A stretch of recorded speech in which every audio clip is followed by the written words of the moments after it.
और अगर आप बात बात में थोड़ी सी देर में लड़ाई कर कर झगड़ा कर कर कोई संकल्प ले लो कि मैं तो अब तेरे यहाँ आऊँगा ही नहीं, तो इसको नियम नहीं कहेंगे, इसको व्रत नहीं कहेंगे। ये तो आपने झगड़े में कह दिया है, मैं तो यहाँ पाँव नहीं रखूँगा, मैं तो तेरे घर पहुँचूँगा ही नहीं, मैं तो ये नहीं करूँगा, मैं तो वो नहीं करूँगी। तो इसको व्रत नहीं कहा गया, इसको तो आपने अपना अहंकार सामने प्रकट किया।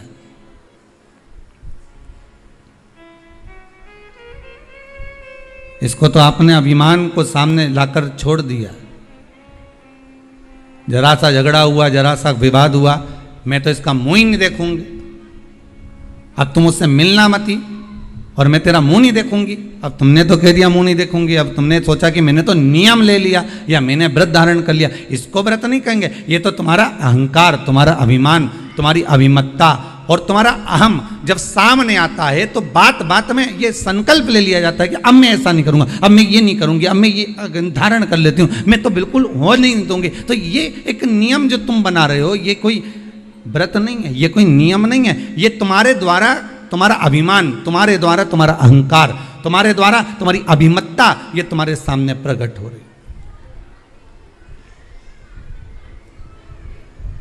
तुम्हारे द्वारा ये अभिमान, तुम्हारे द्वारा ये अहंकार, तुम्हारे द्वारा ये अभिमत्ता, ये सामने प्रकट हो रही। और इसका कोई मोल तत्व नहीं है। जितने लोग आस्था चैनल पर कथा सुन रहे हो, बड़े सावधानी से श्रवण करना। फेसबुक यूट्यूब पर अगर कथा सुन रहे हो तो बड़ी सावधानी से श्रवण करना कि इसमें तुम्हारी अभिमत्ता नहीं है, इसमें उसका भान नहीं है, इसमें आनंद का भान नहीं है, इसमें रस तत्व का भान नहीं है। ये तो केवल तुम्हारा अहंकार है, ये केवल तुम्हारा अभिमान है। और जब तक अहंकार अभिमान तुम्हारा रहेगा तो तुम्हारे मुख पे बात बात में वाणी में ये संबोधन आ ही जाएगा। बात बात में वाणी में ये संबोधन तुम्हारे मुख पर आ ही जाता है कि अब मैं तेरे यहाँ पाँव नहीं रखूँ, अब मैं तेरे यहाँ ये नहीं करूँ, अब मैं तेरे साथ में ऐसा नहीं करूँ। ये हमारा अहंकार, ये हमारा अभिमान है जो हमारे सामने आ गया। शिव महापुराण में एक बात बड़ी सुंदर लिखी है कि स्कंद पुराण में भी लिखी है कि आप जो व्रत करते हो, जो आप उपवास करते हो, जो आप नियम धारण करते हो, वो अहंकार को दूर पटक कर किया जाता है। अभिमान को बहुत दूर पटक दीजिए, बहुत दूर ले जाकर छोड़ दीजिए।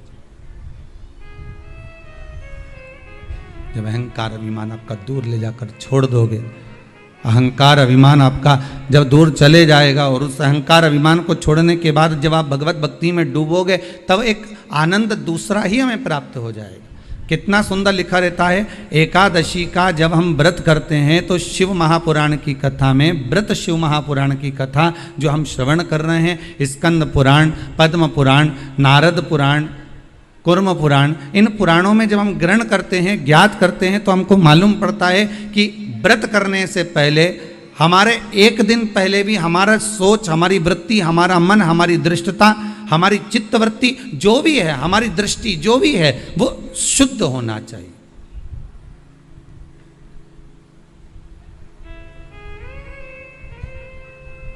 हमारा भाव शुद्ध हो, हमारा मन शुद्ध हो। हम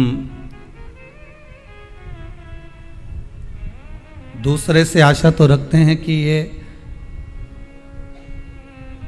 हमको प्रेम से बात करे, हम दूसरे से आशा रख रहे हैं कि हमसे प्रेम से बात करे, हम दूसरे से आशा रख रहे हैं कि ये हमारे से स्नेह से बोले, हमारे से मीठी वाणी का प्रयोग करे। पर पहले अपने भीतर झांक कर देखो कि आप उससे कैसी बात कर रहे हैं।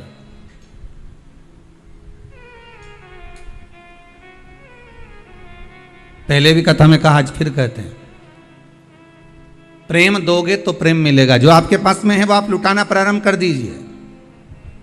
आपके भीतर अगर अहंकार है तो आप अहंकार लुटाना प्रारंभ कर दीजिए। आपके भीतर अगर कपट है तो आप कपट लुटाना प्रारंभ कर दीजिए, सामने वाला स्वयं कपटी हो जाएगा। आपके भीतर अगर झूठ है, प्रपंच है, तो झूठ और प्रपंच लुटाना प्रारंभ कर दीजिए, सामने वाला अपने आप झूठ और प्रपंची हो जाएगा। आपके भीतर अगर विश्वास है तो आप विश्वास देना प्रारंभ कर दीजिए, विश्वास लुटाना प्रारंभ कर दीजिए, विश्वास देना प्रारंभ कर दीजिए, सामने वाला विश्वासवान हो जाएगा।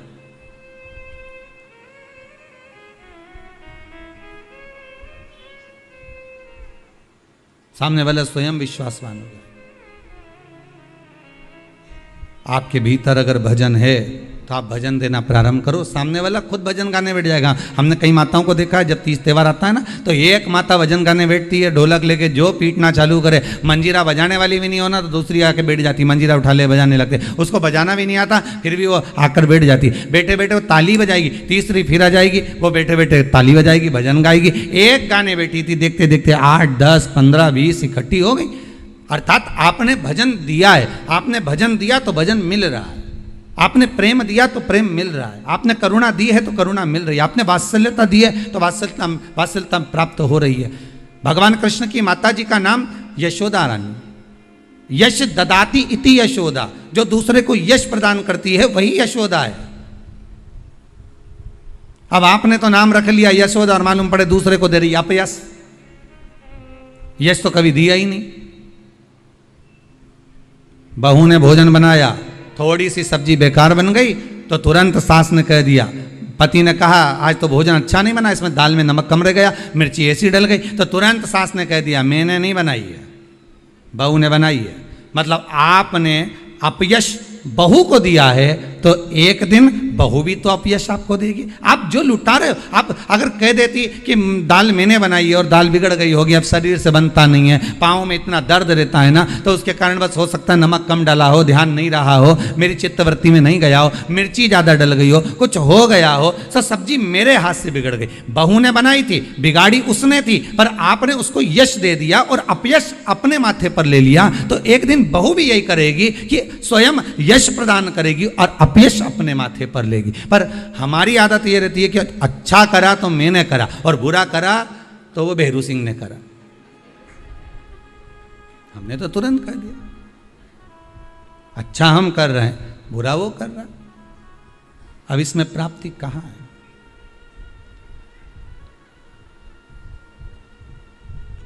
इसमें सुख का भान कहां है? आप अच्छा देने का प्रयास करो तो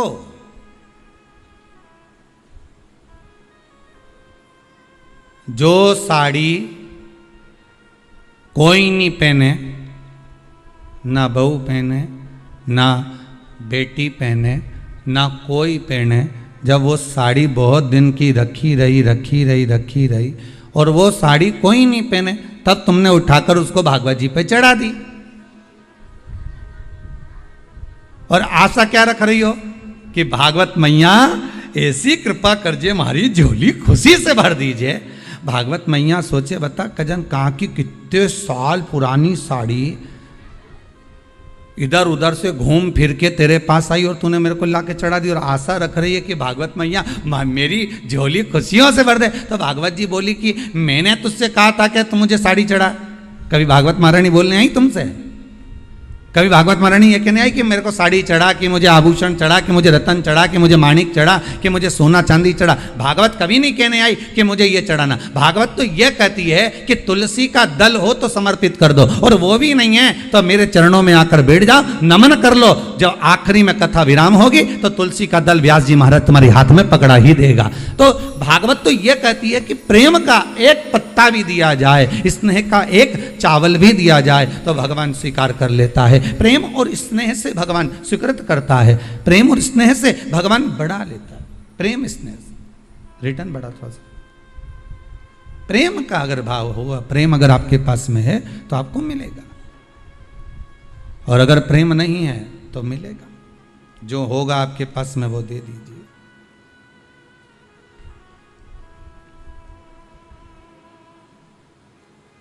और जब आप प्रेम लुटाने लगोगे, जब आप प्रेम देने लगोगे तो प्रेम मिलने लगेगा।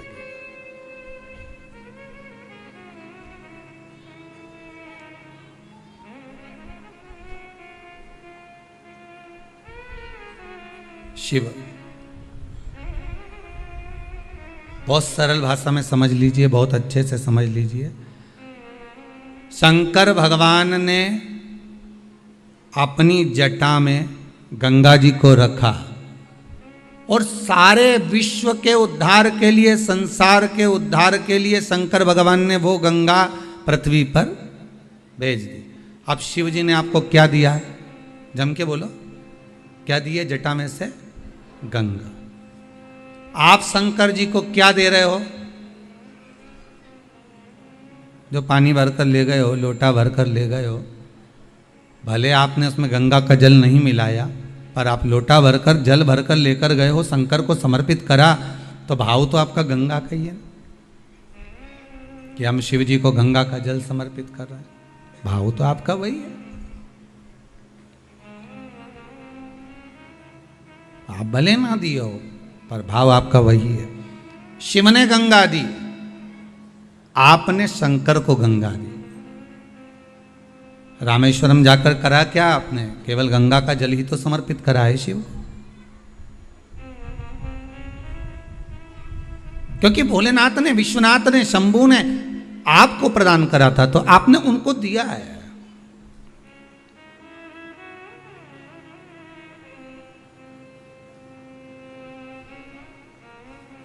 दूसरा, शिव ने आपको क्या दिया? तो शंकर ने दूसरी चीज दी है हमको, सत्य। क्या प्रदान करा है? सत्य। शिव महापुराण के अंतर्गत आता है कि भगवान ब्रह्मदेव ने बारंबार असत्य बोला, हर बार असत्य बोला, आखिरी में उनका सिर भगवान शंकर ने भैरव को प्रकट करा और उनका मस्तक कटवा दिया। जिस मुख से वो झूठ बोल रहे थे, असत्य बोल रहे थे, वो मस्तक काट दिया गया।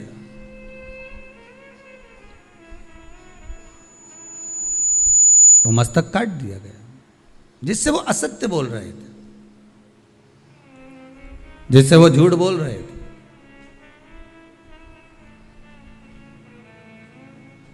क्योंकि भगवान शंकर को अगर प्रिय है, मेरे देवाधिदेव महादेव को अगर कुछ प्रिय है, तो वो सत्य प्रिय। सत्यम शिवम सुंदर। शंकर को सर्वाधिक प्रियता किसमें? सत्य में।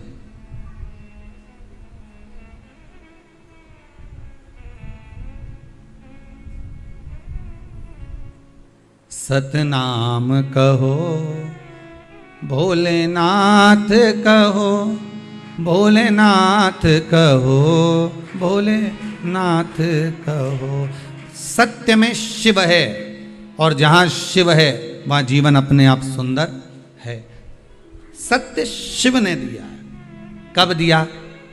जब सती मैया राम जी की परीक्षा लेकर आई, और परीक्षा लेकर आने पर राम जी की परीक्षा लेकर जब भगवान शिव के पास पहुंची, और शंकर भगवान ने पूछ लिया, क्यों सती तुम नीचे गई थी मृत्युलोक में, तो मृत्युलोक में जाने के बाद अपने राम जी जो घूम रहे थे उनकी परीक्षा ली, पर सती ने असत्य बोल दिया कि मैंने कोई परीक्षा नहीं ली। शंकर भगवान ने ध्यान लगाकर देखा कि सती मैया सीता जी का रूप रख कर गई हैं और राघव जी की परीक्षा ले रही हैं। तब शंकर भगवान का हृदय निचोड़ गया, शंकर भगवान का हृदय कचोट गया। शिव जी के नेत्रों से अश्रु का एक बूंद नीचे की ओर गिर गया। सती मां ने, माता सती ने शंकर भगवान के उसी अश्रु को अपने हस्त कमल में लिया। नाथ, ये अश्रु आपका है, सती आप इस अश्रु की हकदार नहीं हो।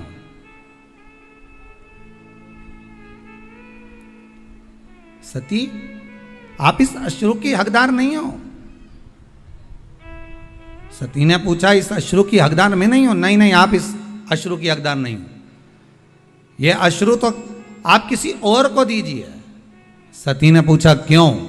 शंकर भगवान बोले, मेरा यह अश्रु आपको मालूम नहीं है कि ये मेरा आंसू कब निकला है? आप झूठ बोली हो, असत्य बोली हो, तब निकला है।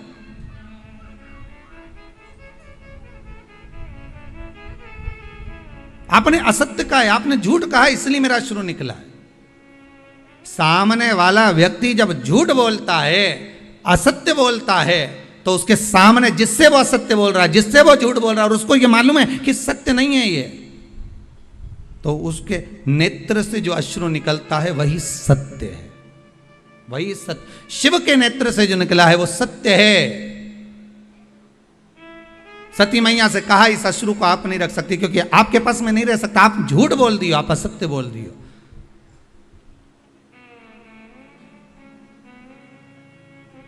व्यक्ति तो आखिरी में बोलता है राम नाम सत्य है, बाकी का समय तो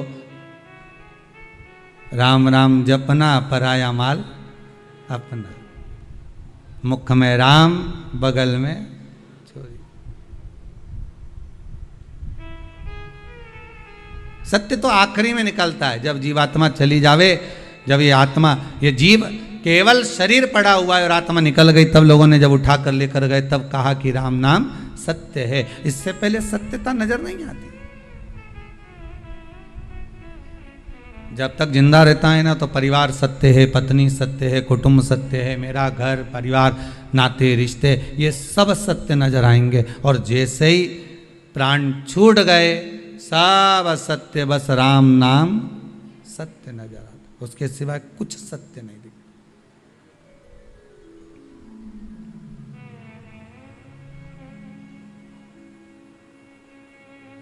उसके सिवाय कोई सत्यता नहीं।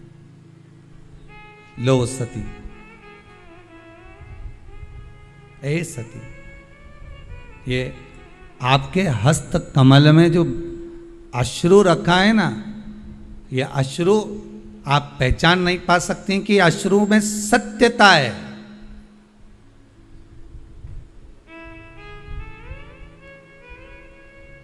इस अश्रु को आप जान नहीं पाओगी। किसी ने एक लाइन अच्छी गाई है, शायद किसी ने गाया होगी, कोई कलाकार ने, पर अच्छा था। हजारों तरह के ये होते हैं आंसू, अगर दिल में गम हो तो रोते हैं आंसू, और खुशी में भी दामन भिगोते हैं आंसू। अब अश्रु भी हजार तरह के होते हैं। एक हो सकता है कि प्रसन्नता का भाव आ जाए तब आपकी आंख में आंसू आ जाए, मेरे बेटे का जॉब लग गया, मेरा बेटा ठीक हो गया, आज मेरा पुत्र ठीक हो गया। आज कोई माता आई थी, कह रही थी मेरा बेटा 5 साल से जो बीमार चल रहा था, बाबा की ऐसी कृपा हो गई, वो ठीक हो गया, वो श्रेष्ठ हो गया।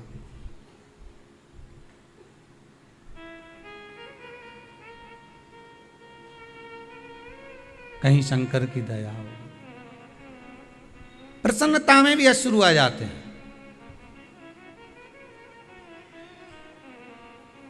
जिससे मिलने के लिए बहुत समय से तरस रहे हो, बहुत समय से जान रहे हो, अगर वही माता पिता कुटुंब कबीला जिससे स्नेहता है वो सम्मुख आ जाए तो भी आंसू आ जाते हैं।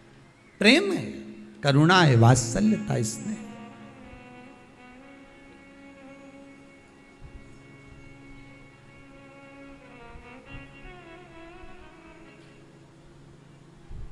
ये वात्सल्यता है, यही प्रेम है। सती इस अश्रु का मोल तुम नहीं जान सकोगे। अश्रु वापिस दे दीजिए हमको। सती मैया कहती है मैं अश्रु वापिस नहीं कर सकती आपको, पर यह सत्य का अश्रु है, और सत्य का अश्रु इतनी देर तक कोई धारण नहीं कर सकता। सियोर वाला महाराज भले गला चिल्ला चिल्ला के बोल दे कि आप सत्य बोलो, सत्य बोलो, सत्य बोलो, पर तुम कथा में 3 घंटा सत्य बोल लोगे, बाकी की जगह पर तुम 2-4 घंटा सत्य बोल लोगे, पर फिर जैसे ही मोबाइल हाथ में आया, कानों पे लगाया, फिर झूठ चालू। क्या कर रही हो? बस घर के लिए निकल गई, और मालूम पड़े बैठी तो यहीं थी, और असत्य निकलना प्रारंभ हो गया। फिर वो असत्य प्रारंभ हो गया। सत्य को प्रमाण नहीं चाहिए साहब, पर असत्य को प्रमाण चाहिए।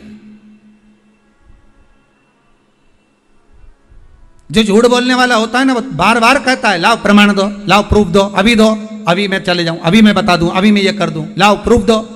असत्य को प्रमाण चाहिए, सत्य को प्रमाण की जरूरत नहीं पड़ती भाई। अभी मैं ये कर देता हूं। सत्य को प्रमाण नहीं चाहिए, सत्य सत्य। सती ब्रह्मदेव ने असत्य बोला, भगवान शंकर ने तुरंत भैरव को प्रकट करा और काल भैरव को प्रकट होकर कहा, काट दो ब्रह्मा जी का सिर जिससे वो असत्य बोल रहे हैं, काटो इसका सिर। नख तोड़ा, ब्रह्मदेव का सिर कट गया, क्योंकि झूठ बोल रहे थे। असत्य से ब्रह्मा जी का सिर कट सकता है, तो झूठ बोलने से, असत्य बोलने से हमारा पुण्य कट नहीं सकता। पाप बढ़ेगा और पुण्य कटेगा, पुण्य भी तो समाप्त होता है। हमने पहले कथा में कहा था, आज फिर कहते हैं, आप 24 घंटे सत्य मत बोलो, परंतु कम से कम दिन भर में 1 घंटा तो ऐसा बना लो कि मैं 1 घंटा सत्य बोलूंगी। पर वो 1 घंटा किसी को बताना मत कि मैं इसी घंटे में सत्य बोलूंगी, नहीं तो मालूम पड़े कहीं का आकर बहू पूछ ले, क्यों मम्मी सही बताना, मेरे प्रति क्या सोच रही बैठे बैठे, और सास ने जो सत्य बोल दिया तो हो गया कल्याण। वो बताना भी मत को कौन से घंटे में तुम सत्य बोलने वाली।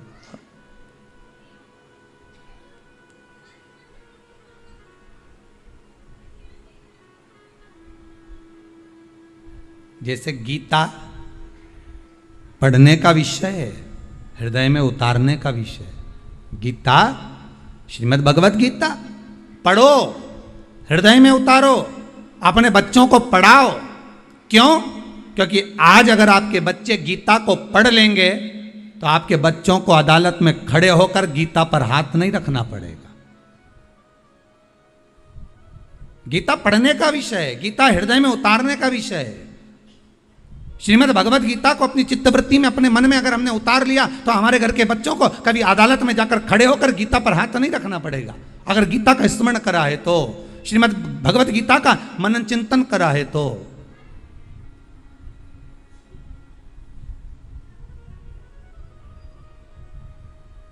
थोड़ा सा सत्य अपने जीवन में उतारो, तब जाकर जीवन का आनंद।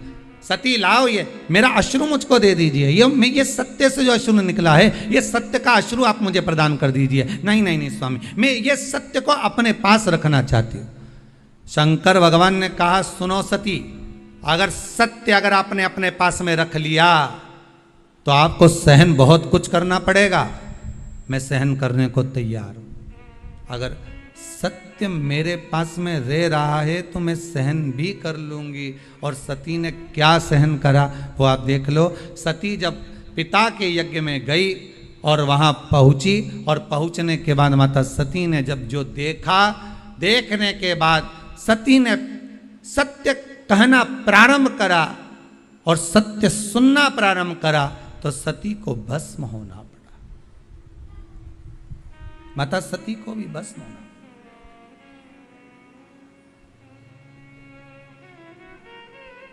बड़ा कठिन है महाराज।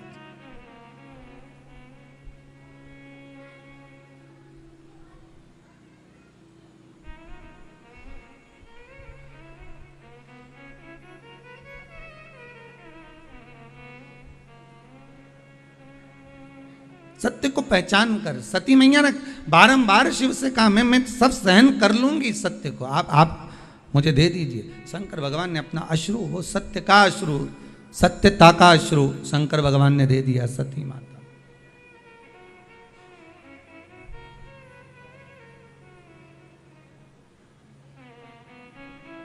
और सत्य जब माता सती के हृदय चित्त में समाहित हो गया, सत्य जब माता सती के हृदय चित्त में विराजमान हो गया, तब फिर सती शिव के चरणारविंद का स्मरण कर कर अपने प्राणों को त्याग दी, भस्म हो गई। बस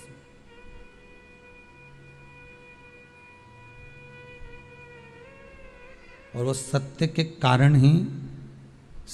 कारण ही मेरा शंकर, सती मैया हो, पार्वती मैया हो, जगत हो, संसार हो, सत्य के कारण ही मेरा शिव सबके हृदय में विराजमान है कि आज मेरे भोले का, आज मेरे भोले का सारा जगत दीवाना है। आज मेरे भोले का भाव से कहिए सारा जगत दीवाना है। आज मेरे भोले का सारा जगत दीवाना है। आज मेरे भोले का सारा जगत दीवाना है। आज मेरे भोले का सारा जगत दीवाना है। आज मेरे भोले का सारा जगत दीवाना है। बिना मांगे मिले सब कुछ, बिना मांगे मिले सब कुछ। ओ बिना मांगे मिले सब कुछ, बिना मांगे मिले सब कुछ। ऐसा अजब ठिकाना है, बिना मांगे मिले सब कुछ। आओ उस प्रेम से बड़े आनंद के साथ आज मेरे भोले का सारा जगत दीवाना है। आज मेरे भोले का सारा जगत दीवाना है। जय हो।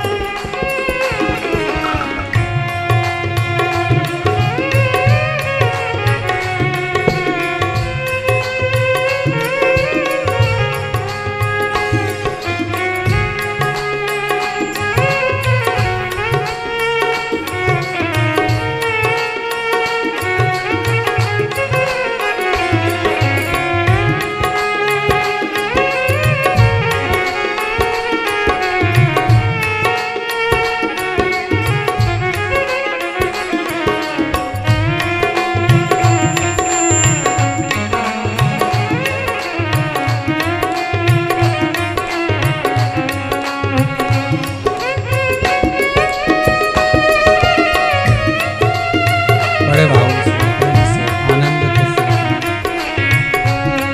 ताली से भोला सदानी है, हर गाय नारी नहीं हो।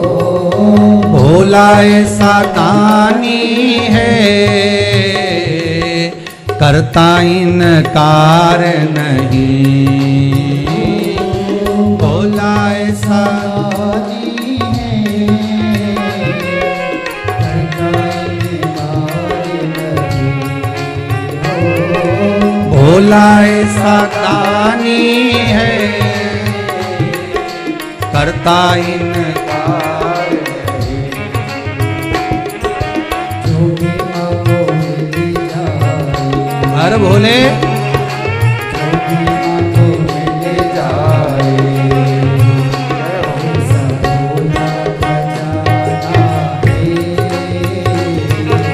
जो भी मांगो मिल जाए, ऐसा खुला खजाना है। आज मेरे भोले का सारा जगत दीवाना है। आज मेरे भोले का सारा जगत दीवाना है। आज मेरे भोले का सारा जगत दीवाना है।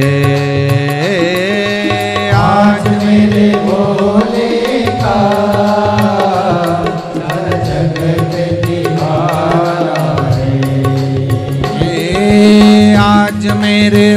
भोले का सारा जगत दीवाना है। आज मेरे भोले का सारा जगत दीवाना है। बिना मांगे मिले सब कुछ, बिना मांगे मिले सब कुछ, ऐसा अजब ठिकाना है। बिना मांगे मिले सब कुछ, ऐसा अजब ठिकाना है। ओ बिना मांगे मिले सब कुछ, ऐसा अजब ठिकाना है। बिना मांगे मिले सब कुछ, ऐसा अजब ठिकाना है। आज मेरे भोले का सारा जगत दीवाना है। आज मेरे भोले का हे हो सारा जगत दीवाना है। जय हो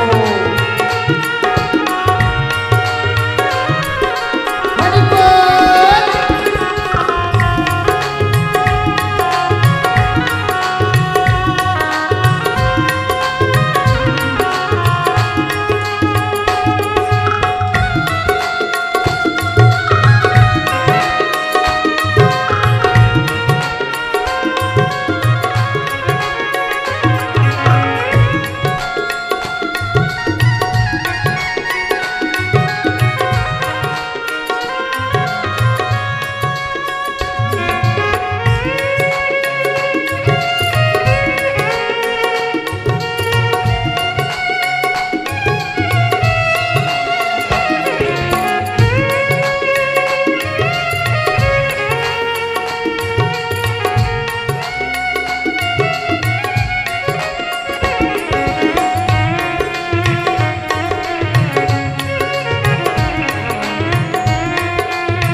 सेवा दिन रात करो,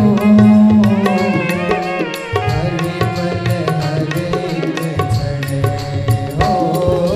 सेवा दिन रात करो, हरे बल हरे क्षण हो। सेवा दिन रात करो, हरे बल हरे क्षण हो। हरे बल हरे क्षण, मैं भी तेरा बन जाऊं, मैं भी तेरा बन जाऊं। तुझे अपना बनाना है, मैं भी तेरा बन जाऊं, तुझे अपना बनाना है। मैं भी तेरा बन जाऊं, तुझे अपना बनाना है। मैं भी तेरा बन जाऊं, तुझे अपना बनाना है। ओ मेरे भोले भोले का सारा जगत दीवाना है। आज मेरे भोले का सारा जगत दीवाना है। आज मेरे मिले सब कुछ, ऐसा अजब ठिकाना है। बिना मांगे मिले सब कुछ, ऐसा अजब ठिकाना। शिव करुणा सागर कृपालु जब दया करता है, करुणा करता है। उसके दरबार पर जाकर जब जीव करुणा करे, कृपा करे, दया करे, सागर, ये शिव ही कर सकता है, कोई दूसरा नहीं कर सकता। सत्य शिव को प्रिय है, सत्य शिव को प्रिय है। और जब शंकर भगवान को सत्य प्रिय है तो उस शिव को अगर कुछ देना है तो ब्रह्मदेव को सत्य ही देना था।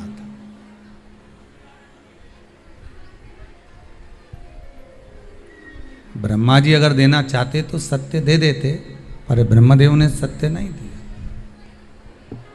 ब्रह्मा जी सत्य नहीं बोल पाए। और ब्रह्मा जी अगर सत्य प्रदान एक बार कर देते तो फिर असत्य ब्रह्मा जी को बोलना ही नहीं पड़ता। किस लिए बोलते थे?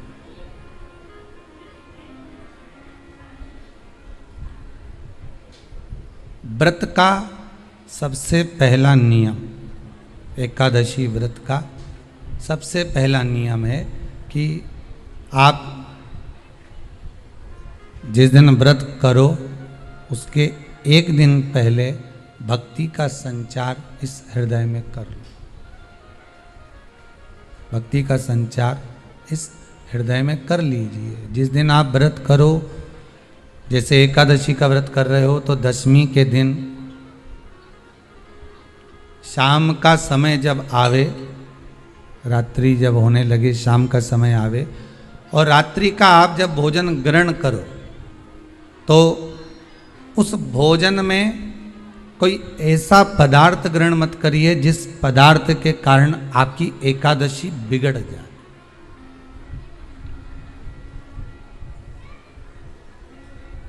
कोई बेकार भोजन में ग्रहण नहीं करना, श्रेष्ठ भोजन ग्रहण करिए दशमी के दिन। और एकादशी का दूसरा नियम बहुत ध्यान से सुनिएगा। जिस दिन आपकी एकादशी का व्रत हो उस दिन प्रयास करिएगा कि अपने हाथ से किसी भी वृक्ष की कोई पत्ती टूटे ना। अपने हाथ से किसी भी वृक्ष की, पौधे की, किसी भी वृक्ष की पत्ती अपने हाथ से ना टूटे। बहुत ध्यान दीजिएगा महाराज। एकादशी का ये दूसरा नियम है कि अपने हाथ से किसी पौधे की, किसी वृक्ष की, किसी डाली की कोई पत्ती टूटे ना, कोई पत्ती ना टूटे, इसका प्रयास करिए।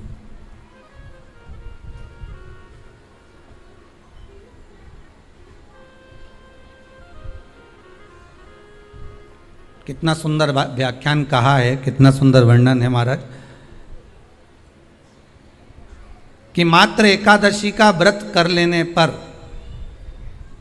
मात्र एकादशी का व्रत कर लेने पर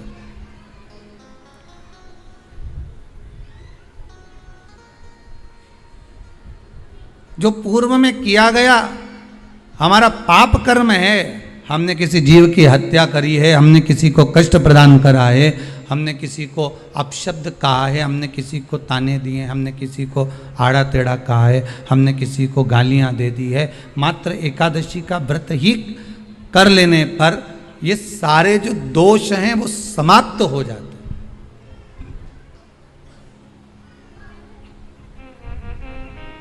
सारे दोष हमारे समाप्ति पर आ जाते हैं।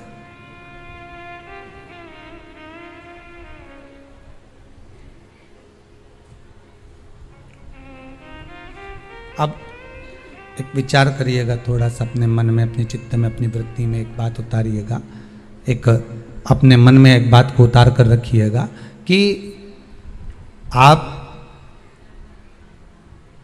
अपने पाप को, अपने पाप कर्म को जिस दिन छिन्न करने वाले हो, समाप्त करने वाले हो, अपने पाप को आप जिस दिन समाप्ति पर लेकर जा रहे हो, तो उसके एक दिन पहले आपको प्रसन्नता होना चाहिए कि नहीं होना चाहिए कि कल मेरा पाप कटने वाला है, कल मेरा पाप समाप्त होने वाला है। जो मैंने पाप कर्म करा है वो समाप्त होगा, जो मैंने पाप कर्म करा है वो कल समाप्त हो जाएगा। तो एक दिन पहले आपके चेहरे पर प्रसन्नता हो कि ना हो?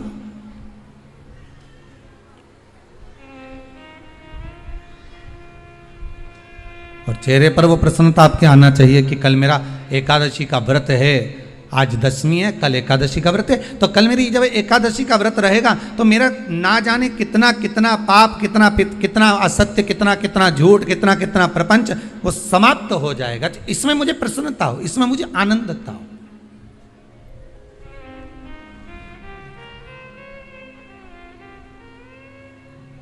तो क्या कहा गया कि प्रयास करिएगा कि एकादशी के दिन कोई वृक्ष की, कोई डाली की, कोई कोपल की कोई पत्ती ना तोड़ी जाए। क्यों? तो कहा अगर उस पत्ती को हम तोड़ देते हैं, वृक्ष की पत्ती को या क्यारे में लगी हुई कोई डाली की पत्ती को हम तोड़ देते हैं तो एकादशी का पुण्य फल प्राप्त नहीं होता, एकादशी का कोई फल हमारे खाते में नहीं जाता, पुण्य फल प्राप्त। अब फिर भले तुम चाहे तुमने मोरधन खाया हो, चाहे तुमने फिर चिप्स खाई हो, चाहे तुमने फिर व्रत का कितना ही सामान खा गए हो और तुमने सोचा कि आज मेरी एकादशी है, तो फिर उसका कोई फल प्राप्त नहीं है, उसका कोई सुख प्राप्त नहीं है आपको, फिर उसका कोई आनंद प्राप्त नहीं है आपको, फिर उसमें कोई आनंद की अनुभूति आपको नहीं मिल रही है।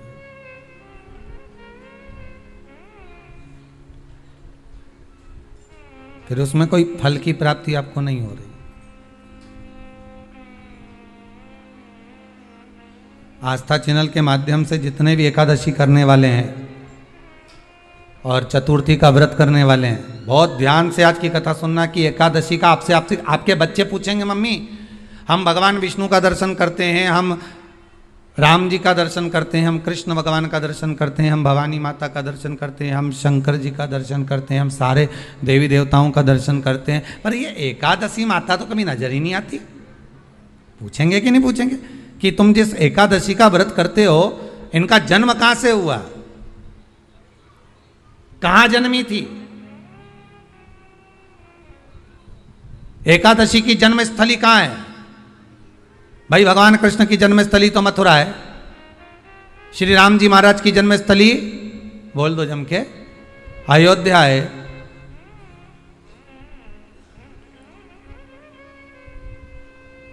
कोई आपसे पूछ ले कि एकादशी की जन्मस्थली कहाँ है तो आधे लोग तो बाल खुजाने में लग जाएंगे कि एकादशी आखिर पैदा कहाँ हुई थी, जन्म कहाँ लिया था, इसका जन्म हुआ कहाँ था, कहाँ जन्मी थी ये?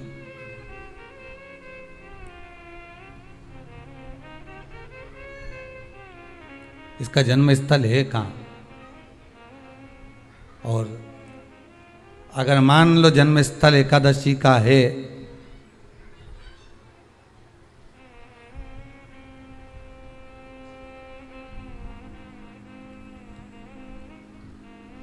और एकादशी अगर जन्मी है, उसका जन्म हुआ है और दुनिया के लोग इतना व्रत करते हैं, उपवास करते हैं,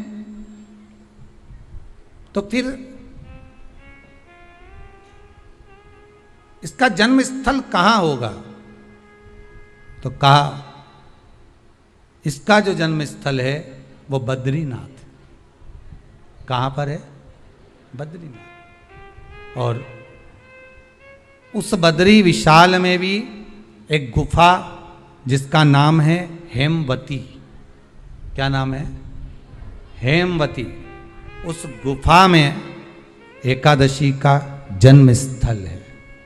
बद्री विशाल में हेमवती गुफा जो 12 योजन अंदर प्रवेश करने जितनी है, 12 योजन की गुफा के अंदर, हेमवती के अंदर एकादशी का प्रागट्य हुआ था, एकादशी का जन्म हुआ था।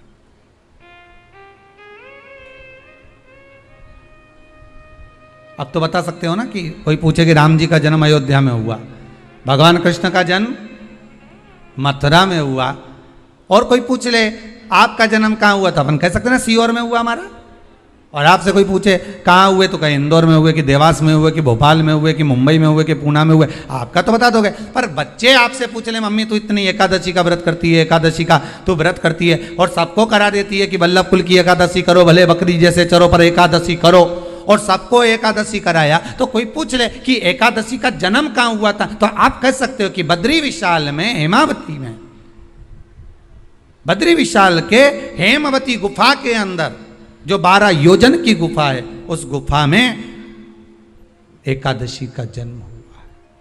कब हुआ?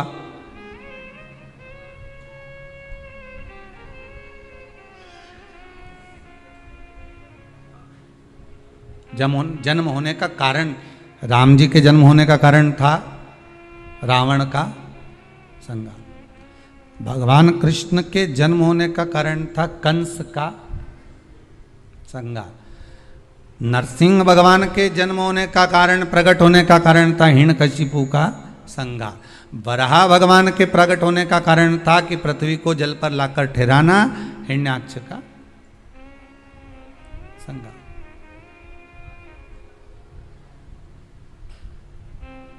तो फिर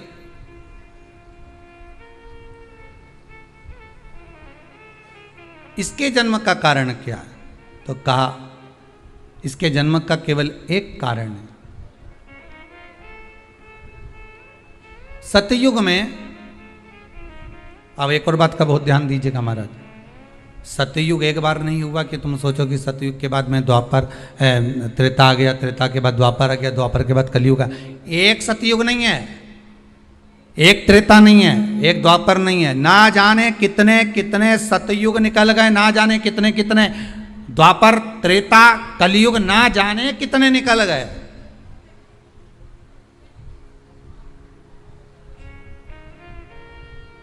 और आप और हम जैसे भी इस पृथ्वी पर ना जाने कितने, अरे जम के तो बोलो, निकल गए। पृथ्वी वहीं की वहीं है, जिस मकान में रहते हो वो मकान भी वहीं की वहीं है। बस कभी कभी एकदम प्लाट हो जाता है, फिर उस पर वापस बन जाता है, फिर क्लीन, फिर बन गया, फिर क्लीन, फिर बन गया। ना जाने कितने कितने कितने कितने जन्म हम ले चुके हैं, और हमारे भी आगे का जन्म कितने जन्म होते रहेंगे। जमीन वहीं की वहीं रह जाएगी और अपन चले जाए, बस वो जगह वहीं रह गई। जो पहले परदादाजी की थी, दादाजी को मिल गई, दादाजी की थी, पिताजी को मिल गई, पिताजी की थी, उनके बेटे को मिल गई, उनके बेटे से उनको बेटों को मिल गई। मिलते मिलते मिलते मिलते कब वो जमीन भी बिक गई समय की अवस्था में, फिर दूसरे की हो गई। और हम सोच कर रह गए कि ये हमारा है, हम इसके लिए लड़ाई करें, झगड़ा करें। हम केवल इस जमीन के लिए, जरा सी प्रॉपर्टी के लिए अदालत में खड़े, अपना समय बर्बाद कर दिए, और जो पाना था वो छोड़ दिया।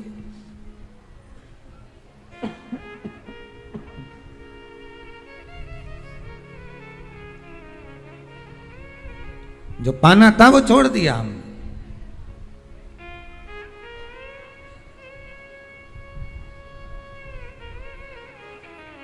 असली रजिस्ट्री तो ये शिव महापुराण की कथा है, जिसमें बैठकर आप 3 घंटा भगवान की भक्ति को जो धारण कर रहे हो, 3 घंटा जो भगवान की कथा को आप श्रवण कर रहे हो, 3 घंटा जो भगवान की भक्ति में आप डूबे हुए हो, 3 घंटा जो भगवत स्मरण में आप लगे हुए हो, बस यही असली रजिस्ट्री है, यही वहाँ काम आने वाली है। इसके सिवाय कुछ काम नहीं आएगा। धन दौलत माल खजाना सब पड़ा की पड़ा रह जाना, सब धरा की धरा।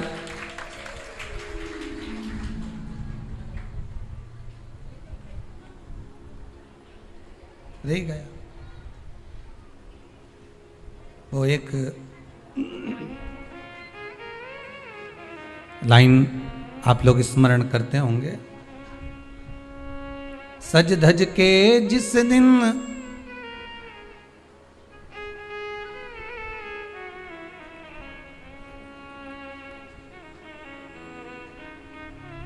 सज धज के जिस दिन मौत की शहजादी आएगी, न सोना काम आएगा, न चांदी आए।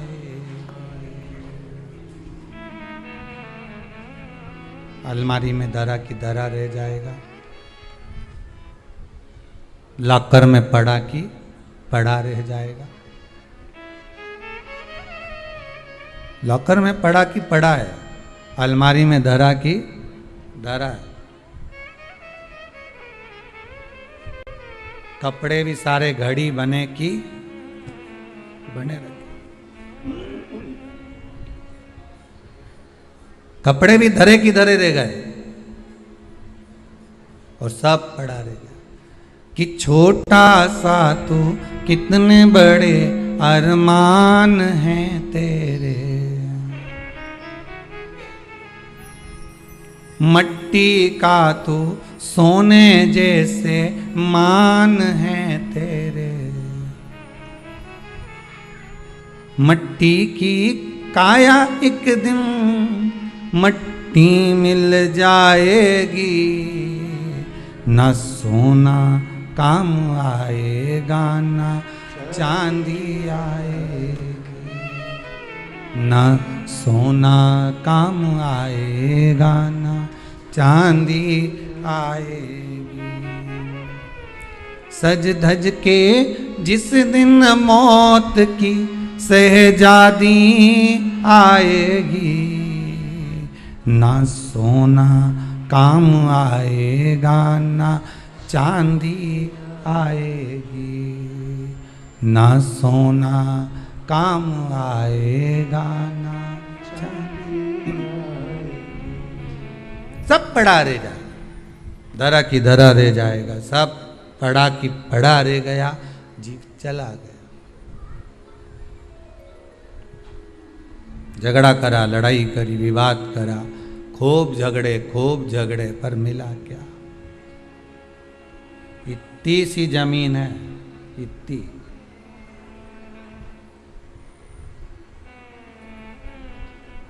मिल भी गई, हो गया, मान लो तुमको मिल गई लड़ाई झगड़ा में। यहाँ तो शिव महापुराण की कथा कहती है कि माता पिता के आशीर्वाद से बड़ी दुनिया में कोई प्रॉपर्टी नहीं है। माता पिता के आशीर्वाद से बड़ी दुनिया में कोई दौलत नहीं है। कि जिस घर में माँ बाप की इज्जत नहीं होती, उस घर में देखना कभी बरकत नहीं होती। सही प्रॉपर्टी, सही जमीन, सही जायदाद, सही धन, सही दौलत, सही संपदा तो माता पिता का आशीर्वाद है।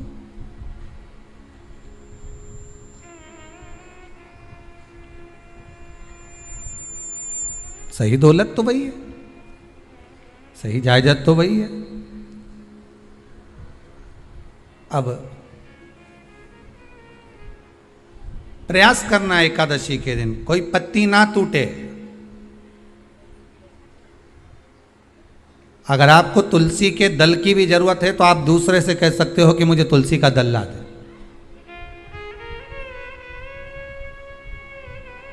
पर मेरे हाथ से मैं किसी को कष्ट ना दूं। कितने तपबल से एकादशी की उत्पत्ति हुई है, कितने तपबल से। महाराज सतयुग एक नहीं आया, ना जाने कितने सतयुग आ गए। द्वापर एक नहीं आया, ना जाने कितने द्वापर। त्रेता एक नहीं, ना जाने कितने त्रेता। कलयुग ना जाने कितने हुए, और अपने जैसे भी ना जाने कितने। तो कभी कभी तुम अहंकार भी मत करना। अपने भीतर यह अभिमान नहीं आना चाहिए कि आपके बराबर कोई दान नहीं कर सकता। किसी के भीतर यह अहंकार ना आए कि हमारे बराबर कोई ये नहीं कर सकता, हमारे बराबर ये कोई बोल नहीं सकता, हमारे बराबर ये कोई होड़ नहीं कर सकता। नहीं नहीं, अहंकार को छोड़ दो।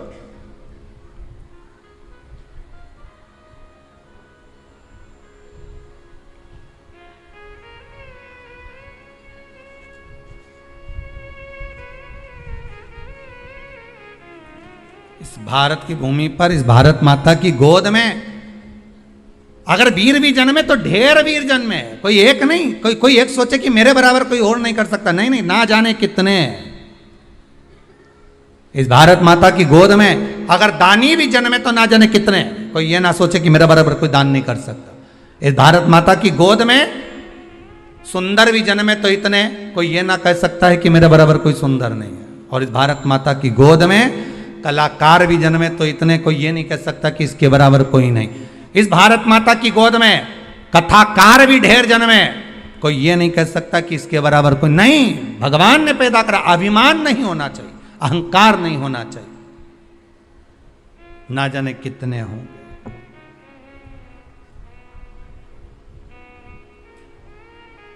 ना जाने कितने।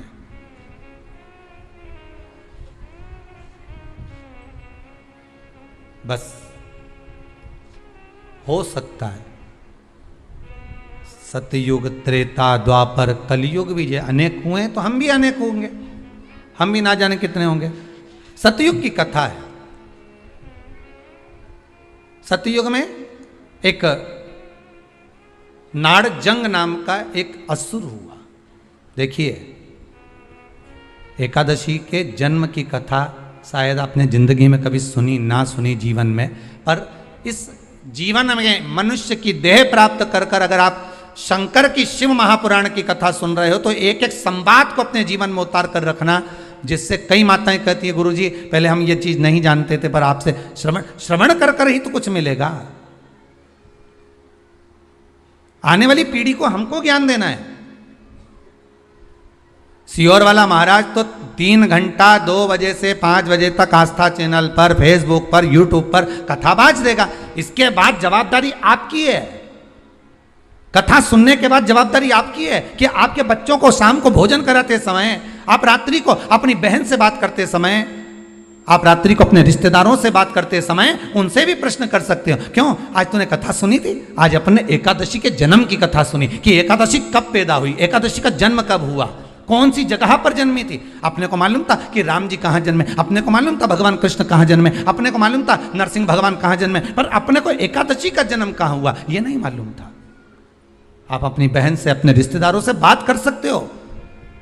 3 घंटे की कथा तो आप यहां श्रवण कर लेते हो आस्था चैनल के माध्यम से, फेसबुक और यूट्यूब के माध्यम से। इसके बाद की जवाबदारी आपकी है कि इस कथा का प्रसाद आप किस किस को दे रहे हो।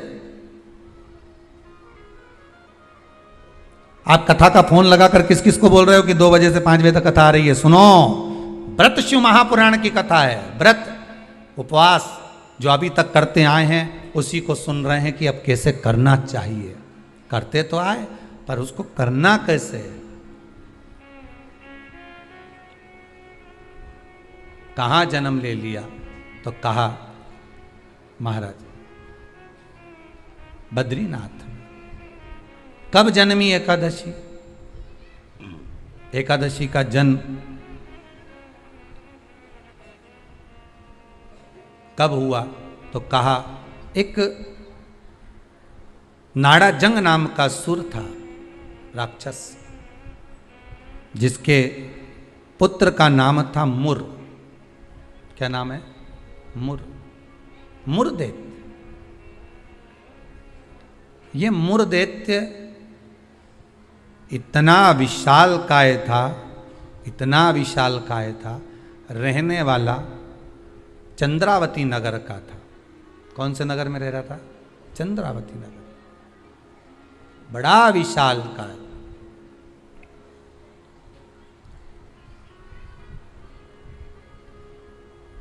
इसमें बल इतना था, इतना बल था कि एक दिन मुरदैत्य ने तप साधना कर कर, दान पुण्य कर कर, स्मरण कर कर सारा पुण्य अपने खाते में रख लिया। आपको कल कथा में कहा था, उद्यापन करना मतलब उतने व्रत का पुण्य अपने खाते में जमा कर लेना, फिर वो समाप्त नहीं हो सकता। उस पर सील ठप्पा लग गया मतलब ये प्रॉपर्टी तुम्हारी हो गई। उद्यापन करना मतलब ये इतने व्रत तुम्हारे खाते में चले गए। अब ये व्रत तुम किसी को ना तो कहीं जा सकते हैं ना छिन्न हो सकते, क्योंकि उसका तुमने उद्यापन कर दिया, उस पर सील ठप्पा लग गया, उसकी रजिस्ट्री हो गई, वो आपका हो गया।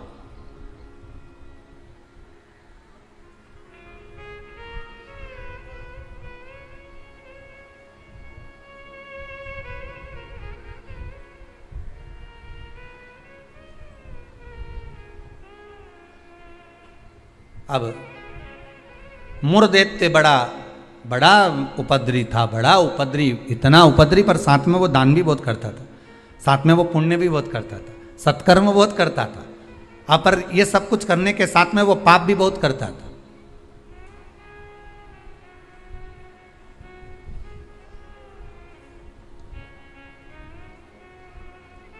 बहुत पाप करता था, पुण्य के साथ में पाप भी बहुत करता था। होता है व्यक्ति पुण्य के साथ में पाप कर भी देता है। शंकर जी के मंदिर में लोटा भर के पानी चढ़ाने गया और मन में विचार कर कर गया, बताओ अपने आप को कैसी इत्र आ रही है। दूसरे को देख के अपन तुरंत उसी समय पे पाप कर लिया। बताओ अपने आप को कितनी इत्र आ रही। अरे अरे वो इतरा रहे, इतरान दे, तू तो अपना शंकर जी के जल चढ़ाने, हरि ओम बोलने, नमः शिवाय बोलने, अपने घर जा। तेरे को क्या करना कि इतरारी ने कहीं कर रही, वो करे करे करना। तुम तो शंकर जी भजो, शिव नाम जपो, शंकर का स्मरण करो और भगवान का भजन करके अपने घर जाओ बस। पर मुरदैत्य पुण्य भी करता था तो पाप बहुत करता था। इतना पाप कर्म था, इतना पाप कर्म था कि वो घबराए नहीं, बस पाप ही पाप में लिप्त हो जाए। समय आया, एक बार ये मुरदैत्य पहुंच गया अमरावती, अमरपुर, भगवान वैकुंठ अधिपति के उस भवन में जहां 33 कोटि देवता सदा विराजमान रहते हैं। ऐसे सुंदर आनंद में भगवान के धामों में पहुंच गया। और जिस इंद्र लोक में जाता तो इंद्र को पकड़कर जमीन पर फेंक देता। अब बहुत अच्छे से सुनिएगा महाराज, देवता ऊपर जब युद्ध करते थे और युद्ध के मैदान से नीचे गिरते थे तो मृत्यु लोक में नहीं आते थे। कहाँ नहीं आते थे? मृत्यु लोक में। पर मुरदैत्य इतना बलवान था कि देवताओं को जब पकड़कर फेंकता था तो किसी लोक में नहीं जाते थे, मृत्यु लोक में ही जाते थे। अब बल देखिए कितना प्रबल होगा। कोई लोक नहीं, ऊपर से फेंका तो डायरेक्ट नीचे।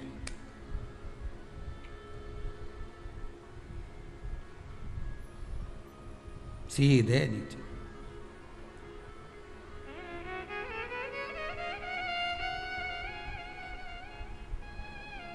जितने लोक उतने देवता, और जितने लोक उतने देवता। अब इसने सोचा इतने सारे देवताओं को अलग अलग गिराने कब तक जाऊंगा, तो इसने क्या करा, आज चढ़ गया सारे लोकों पर और लोकों पे चढ़कर जो नृत्य करना प्रारंभ करा, जम जम के नाचना, तो सारे लोक हिलने लगे। और जितने उसमें 33 कोटि देवता रह रहे थे सब मृत्यु लोक में गिर गए। अब सारे लोक में किसका राज्य हो गया? जम के बोलिए जरा, उस मुरदैत्य का। सारे लोग खाली, मुरदैत्य का राज्य। सारे देवता इकट्ठे होकर शंकर भगवान के पास में गए, क्योंकि मृत्यु लोक में आ गए तो मृत्यु लोक में कहां जाएंगे। आपको पहले भी कथा में कहा, मृत्यु लोक में जन्म हुआ है आपका। आप पृथ्वी पर जन्मे हो और मृत्यु लोक में जन्म लेने के बाद अगर आप मन में सोचो कि हम शंकर की आराधना क्यों कर रहे हैं, अरे मृत्यु लोक में जन्म लेने के बाद शंकर की आराधना ही मूल है, शिव की आराधना ही जरूरी है।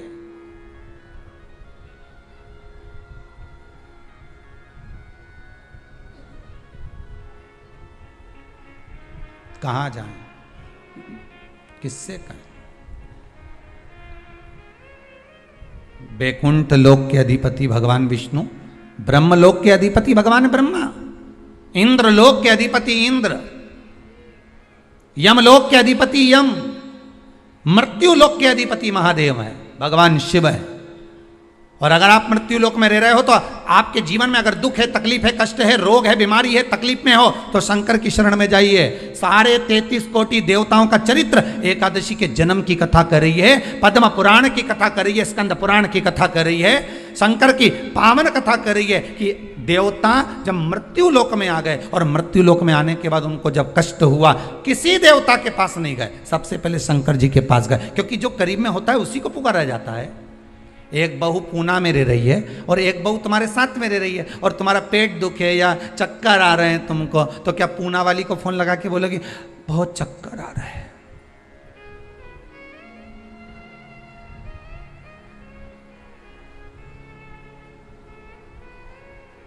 पूना वाली आएगी? अरे बोलो जम के तो बोलो। मुंबई वाली आएगी? भाई इंदौर वाली? जो जहाँ रह रही है वो नहीं आएगी, और जो जिससे कहना था उससे तो कहा नहीं, जो पास में रह रही है जरा सी देर में आवाज़ लगा देती, दरवाज़ा भड़क देती, घंटी बजा देती, चिल्ला कर बोल देती, फ़ोन कर देती, आवाज़ लगा देती और कह देती बेटा जल्दी आप बहू दौड़ कर आ, दौड़ कर आ, दौड़ कर आ।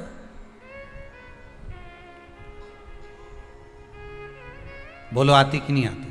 कितना भी झगड़ा हो, कितनी भी लड़ाई हो गई हो, तो भी किसी को तकलीफ में है तो ऐसी कोई बहू नहीं होती जो दौड़ कर ना आए। तकलीफ में होगी, भले कितना भी झगड़ा कराओ, कितनी भी लड़ाई करियो, कितना भी विवाद हो, दौड़ के आ गए। और आई तुरंत, क्या हो गया मम्मी? बस मेरे को चक्कर आ रहा है। अब तुमने पूना वाली को बुलाया, इंदौर वाली के बुलाया, बड़नगर वाली के बुलाया, ने पीपर ठौन वाली के बुलाया, ने नीमच वाली के बुलाया, सब क्या बुलाया तुमने, पर तुमने उसको नहीं बुलाया जो पास में थी।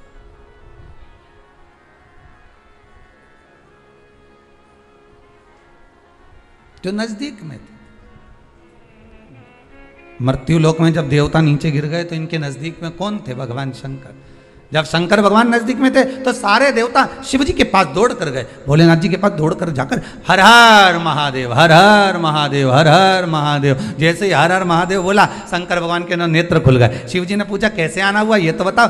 कहा महाराज जी ये वो मुर दैत्य ने हम सबको नीचे पटक दिया। अच्छा तो फिर क्या चाहते हो? बस उस मुर दैत्य का संहार कर दो। शंकर भगवान बोले मुर दैत्य का संहार मैं करूंगा?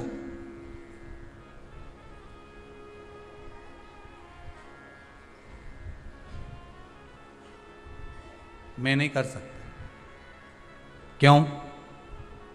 उसका संहार भगवान विष्णु करेंगे। उनसे जब कहो जाकर, तो भगवान विष्णु तो हमारे, हम 33 कोटि देवता नीचे नजर आ रहे, पर भगवान विष्णु कहीं नजर नहीं आ रहे। हमको तो लग गया ऊपर से पटका होगा तो वो नीचे चले गए होंगे। भगवान नहीं दिख रहे हमको, हमें नजर नहीं आ रहे, हम कहां ढूंढे उनको? ये हमारी दृष्टि है। हमारी दृष्टि से भगवान को हम देखने का प्रयास करेंगे ना, भगवान नहीं मिल सकता। भगवान को पाने के लिए भीतर की दृष्टि चाहिए, आत्मा की दृष्टि, मन की दृष्टि चाहिए। हमारी दृष्टि पे तो चश्मा लगा होता है। हाँ, ब्लैक कलर का लगा है तो ब्लैक दिखेगा, नीला लगा है तो नीला, पीला लगा है तो पीला, हरा लगा है तो हरा। उसी तरह हमारी दृष्टि पे चश्मा लगा है, कामी होगा तो कामी दिखेगा, लोभी होगा तो लोभी दिखेगा। चोर को चोर नजर आता है, साहूकार को साहूकार नजर आता है, बेईमान को बेईमान नजर आता है, ईमानदार को ईमानदार नजर आता है, धर्मात्मा को धर्मात्मा नजर आता है, पुण्यात्मा को पुण्यात्मा नजर आता है। साहूकार को साहूकार दिखेगा, ईमानदार को ईमानदार दिखेगा, ढोंगी को ढोंगी नजर आएगा, पापी को पापी नजर आएगा, कपटी को कपटी नजर आएगा। आप जैसा चश्मा लगाए होगे, सामने वाला व्यक्ति वैसा नजर आएगा। आप अपनी आंखों का इलाज अच्छा करवाओ, सामने वाला व्यक्ति अपने आप ही अच्छा नजर आने लगेगा, अपने आप। हमारी सास तो हमेशा हमारा बुरा ही सोचती है। सास बुरा नहीं सोचती, चश्मा गड़बड़ हो गया। समझ गए? अरे बोलो तो, समझ गए ना? चश्मा गड़बड़ हो गया मतलब दृष्टि गड़बड़ हो गई। हमने देखा हमारी सास हमारा बुरा सोचती है, मतलब बुरे हम हैं, हम सोच रहे हैं बुरे। अगर अच्छा सोचते तो कह देते हाँ है तो सास ना, इन्होंने मेरे पति को जन्म दिया है, और मेरे पति को जन्म दिया। जब पति इतना प्रेम से मेरे से व्यवहार करे तो सास क्यों व्यवहार खराब करेगी? अरे बोलो तो, करेगी। जब पति तेरे लिए जेब में भर के गजक लाए, कुरकुरा लिया है, चिप्स लिया है, तब तूने एक बार भी नहीं किया कि बताओ मेरा क्या जो, तो कहे पति अच्छा है पर सास बुरी। नहीं नहीं, दृष्टि हमारी बुरी है, उसमें हमें सामने वाला व्यक्ति गलत नजर आ रहा। हम अच्छा देखना प्रारंभ कर देंगे ना तो हमको अच्छा मिलने लगेगा। बुरा जो देखन में चला और बुरा न मिलया कोई, कौन मिला फिर बुरा? ये मन।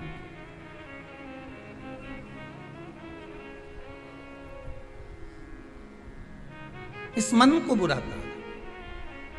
मैं नहीं मार सकता मुर्दैत्य को, भगवान विष्णु मारेंगे। भगवान विष्णु कहाँ मिलेंगे? क्षीर सागर में शयन कर रहे हैं, जाइए। सारे देवता पहुंच गए क्षीर सागर। प्रभु कृपा करिए। भगवान विष्णु ने पूछा क्या हुआ? वो मुर्दैत्य ने आक्रमण कर रखा है, सबको उठा उठा के पटक दिया, एक भी नहीं बचा, सारे लोग खाली पड़े। अच्छा फिर मां कौन बैठा है? तो क्या मुर्दैत्य बैठा अकेला? हो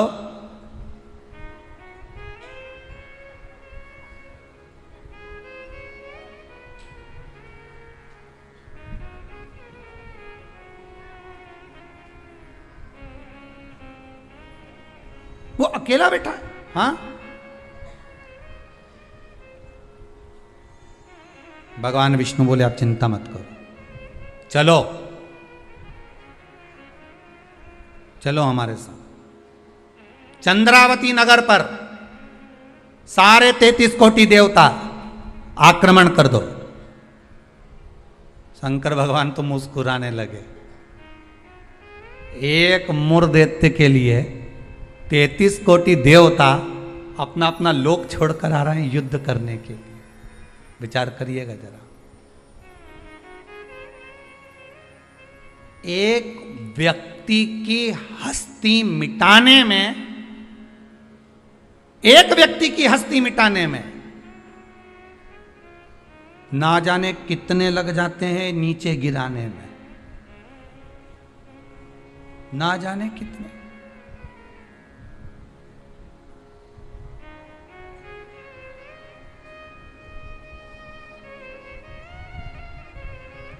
जब व्यक्ति मर जाता है तो दुनिया के लोग रोते हैं, बेचारा मर गया। और जो मर गया उसको वापिस जिंदा कर दे भगवान तो फिर खो जाते हैं, फिर उड़ गया, वापिस उड़ गया। फिर ना जाने कितना मेहनत करेगा, कितना कमाएगा, ना जाने कितनी बिल्डिंग बना लेगा, ना जाने कितना धन जोड़ लेगा, खो गए। मरा तो रो गए। संसार का नियम है। एक व्यक्ति की, मुर्दैत्य की मात्र हस्ती को मिटाने के लिए सारे आ गए, पर 33 कोटि देवता 15 मिनट नहीं लगे मुर्दैत्य को। 15 मिनट में मुर्दैत्य ने सारे देवताओं को हिला दिया, भाग गए। सारे 33 कोटि देवता भाग गए। तब भगवान विष्णु अकेले युद्ध के मैदान में थे, अकेले युद्ध के मैदान। और अकेले भगवान विष्णु जब युद्ध के मैदान में युद्ध प्रारंभ करा, भगवान ने उठाया सुदर्शन चक्र और भगवान ने उठाकर सुदर्शन चक्र को फेंका। मुर्दैत्य के जितने जितने असुर थे, जितने राक्षस थे, सबका संहार करने के लिए फेंका। फेंक तो दिया, सारे जितने असुर थे वो मर भी गए, पर मुर्दैत्य इतना प्रबल था कि उसने एक फूंक मारी, सबको जीवित कर दिया। भगवान विष्णु आश्चर्य में पड़ गए, गजब गजब। ये एकादशी के जन्म की कथा है।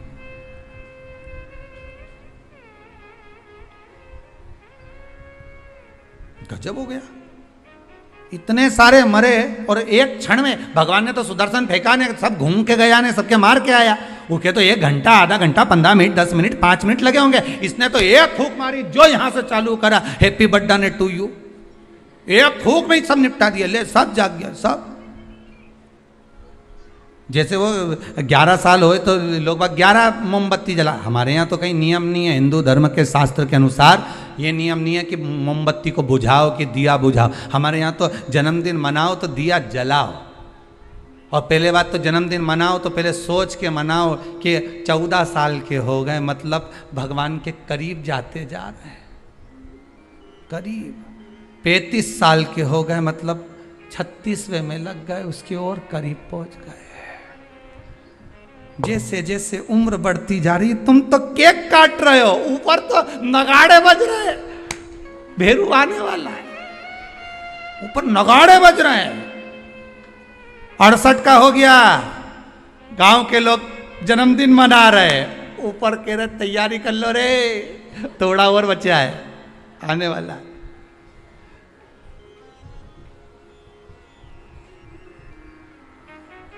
कई लोग पूछते हैं तो गुरुजी क्या हम जन्मदिन नहीं मनाए? हमने कहा मनाओ। तो आप तो ऐसा बोलते हो। हमने कहा जन्मदिन मनाना मतलब हम तो समझ जाते हैं कि ये जन्मदिन इसलिए मना रहे हो क्योंकि तुम्हें खुशी है भगवान के पास जाने की, इसलिए मना रहे हो कि अब हम भगवान के और करीब हो गए, हम और करीब हो गए, हम और करीब हो गए। अरे जन्मदिन आता जाए तो विचार करते जाओ कितने साल निकल गए। ना राम नाम लीनो ओ तूने भरी जवानी में, तो डूब के मर जा रे चुल्लू भर पानी में। अरे काय जन्मदिन मनाओ तो विचार करिए कि हमारा जन्मदिन हम क्यों मना रहे हैं, किस लिए मना रहे हैं, कहाँ जा रहा है, हमारा समय निकले चले जा रहा है। ना राम गाए ना कृष्ण गाए ना शंकर का स्मरण करा, यूं ही गवा दिया। और बच्चा कुचा था तो जन्मदिन आदि रात को मेन रोड पे गाड़ी को खड़ा करके बोनट पे केक रख के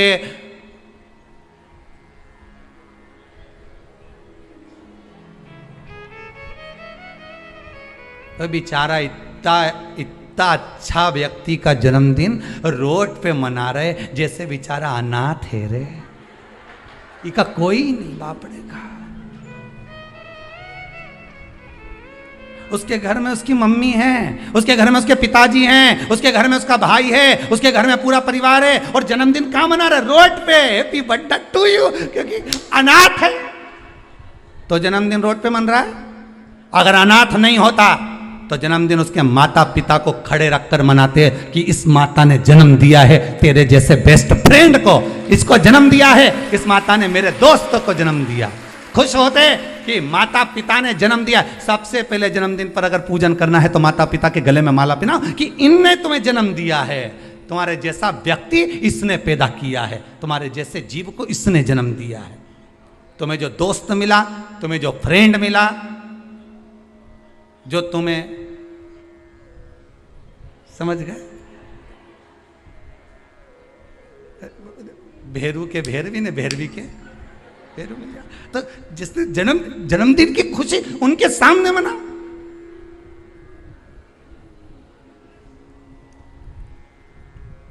चले गए रोड पे, गाड़ी खड़ी कर ली, केक काट लिया, आधी रात को बम फटाका फोड़ लिया, बस। क्या मतलब? वो अनाथ नहीं है, वो अनाथ नहीं है। उसके सिर पर उसके माता पिता का हाथ।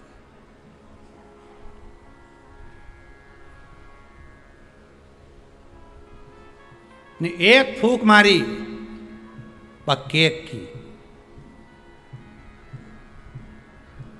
सारी मोमबत्ती बुझा दी। और इस मुर्देते ने एक फूंक मारी ने जितना गिरा पड़ा था नहीं सबके जगा दिया एक ही में।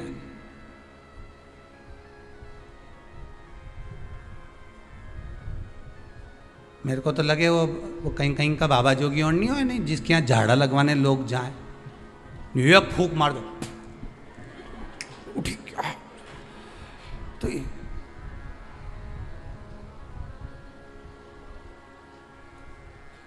देखा एक फूंक में उठ गया। तो जो उठा उससे पूछा कितना समय से बीमार पड़ा था ने? महाराज जी ने एक फूंक मारी ने उठ गया। वो बोला फूंक से उठा नहीं हूं, महाराज जी के मुंडा में ऐसी बदबू आई रही थी, एक बार में उठ गया। इसलिए भगाई, दूसरी मार देगा फूंक तो निपटी जाऊंगा, तो मैं जाऊँ। और के कह गया महाराज जी के कान में, कहीं पायरिया की कहीं बीमारी बीमारी तो नहीं है मुंडा में? एक फूंक में छूट।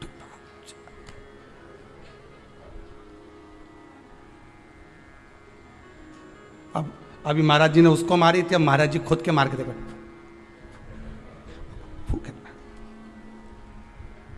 मुर्देते ने जो फूंक मारी ने सब पड़िया ने सब उठी गया एक साथ, सारा की सारा उठ के बैठ गया। अब तो भगवान भी सोचे अब क्या करें। भगवान ने सुदर्शन को वापस लिया, गदा का प्रहार करा। गदा युद्ध हजारों वर्ष तक चला मुर्देत्य के साथ, 1000 वर्ष तक गदा युद्ध चला है भगवान विष्णु का। गदा युद्ध में जब भगवान विष्णु हार गए तब मल्लाह युद्ध प्रारंभ हुआ। कहते हैं हजारों वर्ष निकल गए, 10, 20, 25, 50,000 वर्ष केवल मल्लाह युद्ध में निकल गए भगवान विष्णु के, तो भी नहीं हारा। आखिरी में भगवान विष्णु की हापड़ी थोड़ी ऊंची। भगवान विष्णु को लगा कि ये हार नहीं रहा। भगवान विष्णु थक गए, क्योंकि ये मूर दैत्य तो पत्थर जैसा था और मेरे नारायण कमल जैसे कोमल थे। भगवान एक जगह जाकर बैठे। लक्ष्मी जी ने, पद्मावती जी ने, माता लक्ष्मी ने जाकर पूछा, नाथ हुआ क्या है? भगवान कह रहे हैं मैं थक चुका हूं, हजारों वर्ष से युद्ध लड़ रहा हूं, पर तू ये हारता नहीं है। तब लक्ष्मी, मैं आता हूं तो रुक। लक्ष्मी जी को क्षीर सागर में रोका और भगवान नारायण दौड़ कर गए बद्री विशाल। हेमवती गुफा में प्रवेश कर गए। 12 योजन की उस गुफा में मेरे भगवान प्रवेश कर गए। जाकर मेरे नारायण सो गए, क्योंकि इतने थक चुके थे।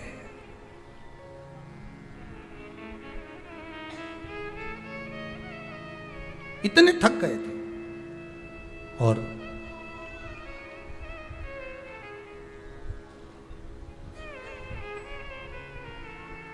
इतने थक गए भगवान, इतने थक गए, सो गए। मूर दैत्य भगवान के पीछे पीछे दौड़ कर आया कि आखिर ये जा कहां रहे हैं,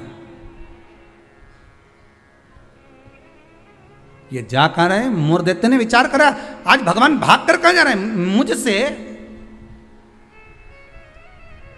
केवल वो काल्यावन को देखकर भगवान युद्ध का मैदान छोड़कर नहीं भागे थे। यहाँ मूर दैत्य को देखकर भी भगवान युद्ध का मैदान छोड़कर भागे थे। भगवान का नाम था रणछोड़ राय।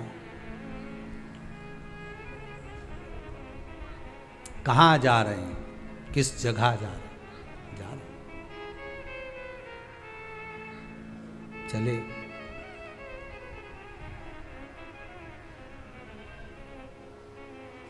गुफा में मूर दैत्य ढूंढते ढूंढते उस हेमवती गुफा के अंदर प्रवेश करने लगा।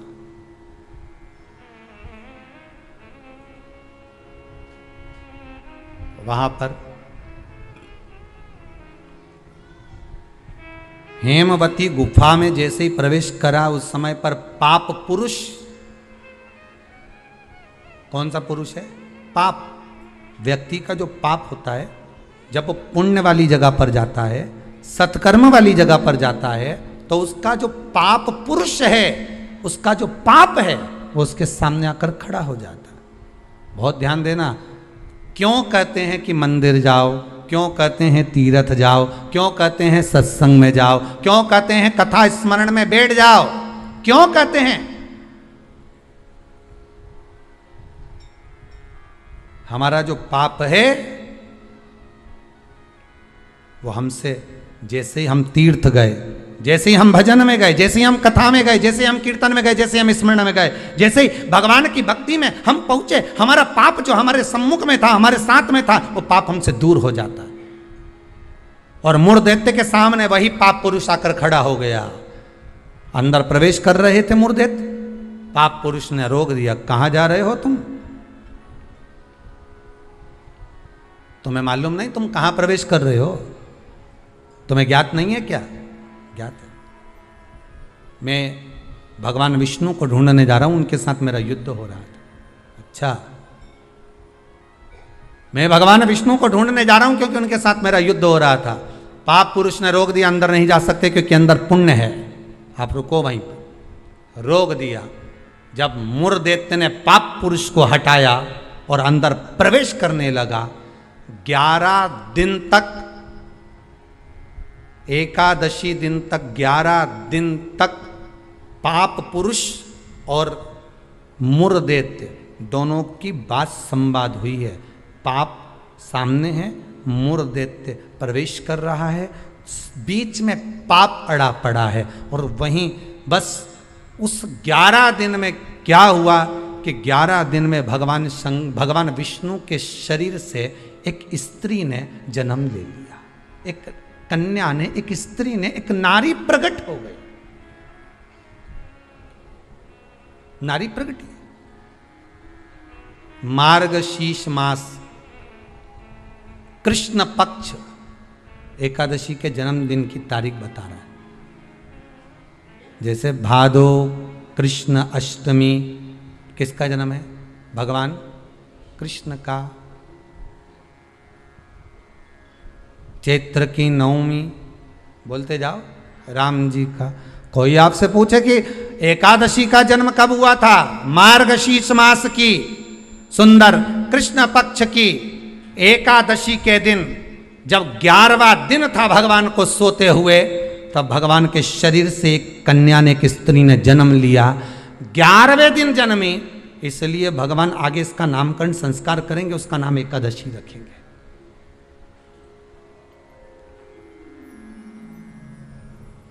इसी को कहते उत्पत्ति एकादशी, उत्पन्ना एकादशी। प्रकट हो, आप पुरुष ने देखा कि कोई कन्या आ रही, बड़ी सुंदर है, बड़ी सरल, बड़ी अच्छी दिख रही है, और पाप पुरुष ने देखा इतनी सुंदर कन्या, इतना सुंदर उसका स्वरूप।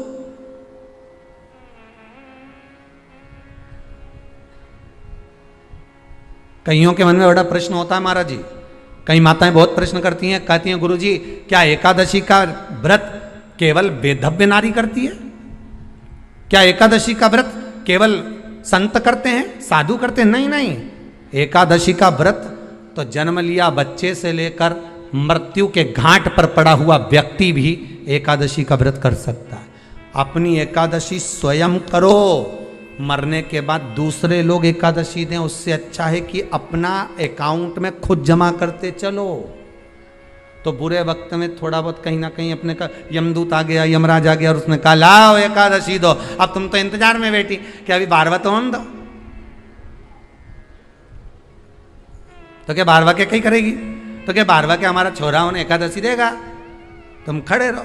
अब वो 10 दिन तक तो इंतजार करा। गरुड़ पुराण में लिखा है, जीवात्मा के जब प्राण छूटते हैं, किसी के प्राण छूटे, प्राण छूटने के 10 दिन तक जीवात्मा घर की अटारी पर रहती है। अब 10 दिन के बाद तो जाएगी।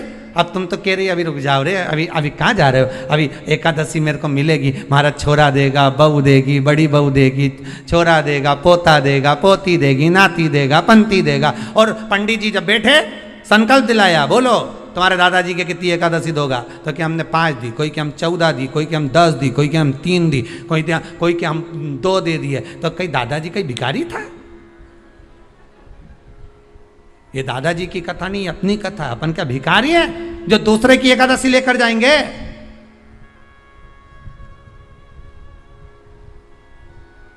अपन अपनी एकादशी खुद करो, स्वयं एकादशी करो, फिर कहूंगा भले बकरी जैसे चरो, पर एकादशी कर। स्वयं अपने लिए एकादशी करो। जिस समय पर जाएं तो इंतजार नहीं करना पड़े कि रुक जाए, 12वां तो होने दे, अभी एकादशी पंडित जी संकल्प छुड़ाएगा ना जब मिले। नहीं हम तो अब भी ले के जाए। तो क्या ले चल, मैंने तो खूब करी, पूरा साल की एकादशी करी, तुझे क्या ही मालूम रही है हमारा? चल चल मुझे ले चल। और एकादशी की मृत्यु दीजे द्वादशी को दान, और वृंदावन की लकड़ी दीजे दोनों हाथ, मारा द्वारिकारा नाथ, मारा 4 भुजारा नाथ, द्वारकारा नाथ, मारा 4 भुजारा नाथ। जो मांगो दीजो मण, दीजो भर भर हाथ, मारा द्वारिकारा ओ द्वारकारा नाथ, मारा 4 भुजारा नाथ।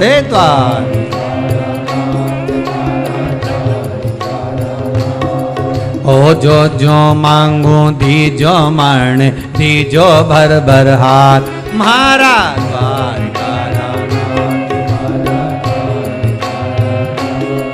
ओ द्वारकारा नाथ, जय हो।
बड़े भाव से।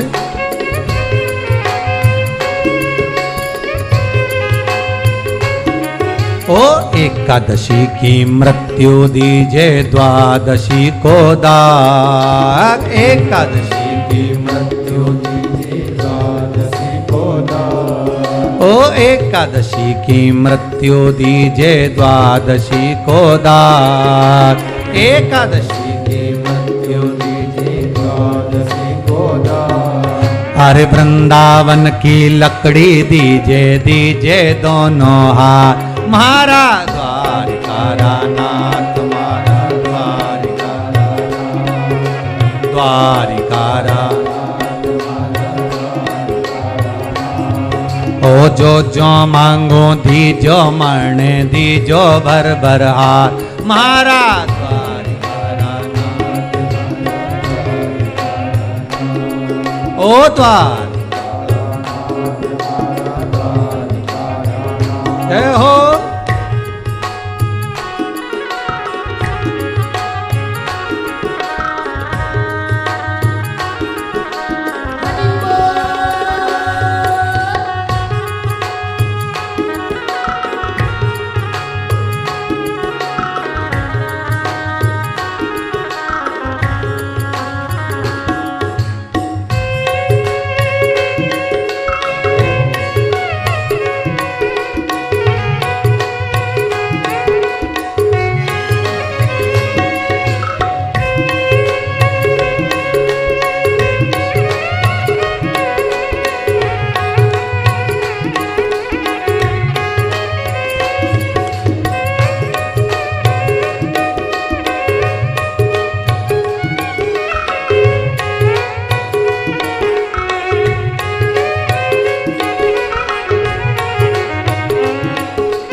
ओ बेटा तो मन चार दीजे बउआ दीजे साथ, बेटा तो मन चार दीजे बउआ दीजे साथ। अच्छे से बोलना, बेटा तो मन चार दीजे बउआ दीजे सात, सात मतलब सात, नहीं तो बोल दो सात, तुम्हारा भरोसा नहीं हो।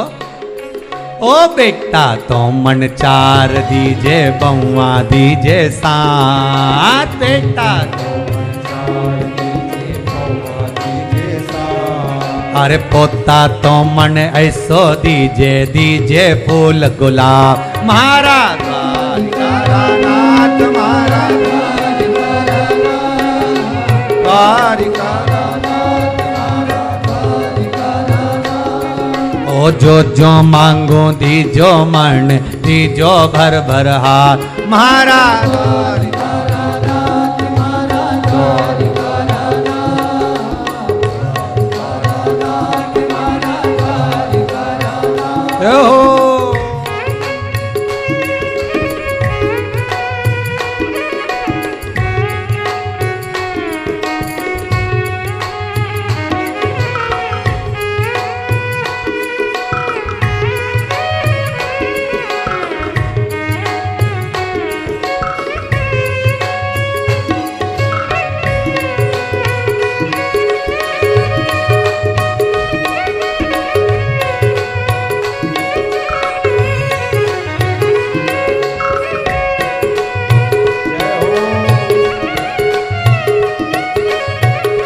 हर भोले।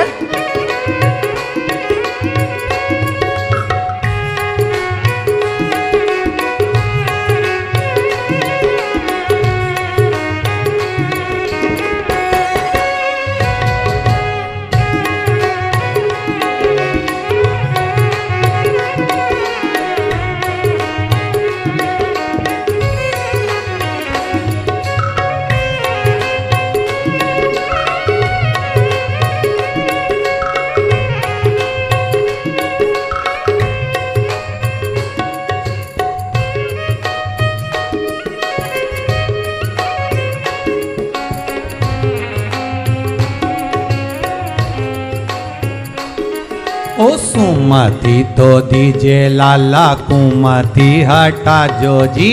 सुमति तो दीजिए लाला, कुमति हटा जो जी। अरे सुमति तो दीजिए लाला, कुमति हटा जो जी। सुमति तो दीजिए लाला, कुमति हटा जो जी। अरे लक्ष्मी तो मन ऐसी दीजिए, दीजिए भर भर हाथ। महाराज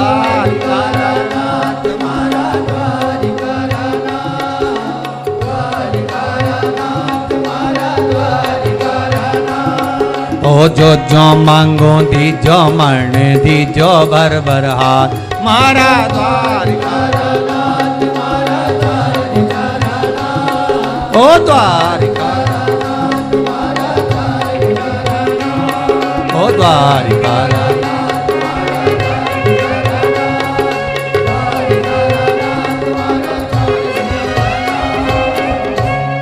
एकादशी की मृत्यु दीजिए, द्वादशी को दाग वृंदावन की लकड़ी दीजिए, दीजिए दोनों। ऐसी कृपा प्रभु। एक सुंदर जो स्त्री का जन्म हुआ, जो कन्या का जन्म हुआ, जो एक सुंदर स्त्री जो जन्मी है, भगवान विश्राम जो कर रहे हैं, सो रहे हैं,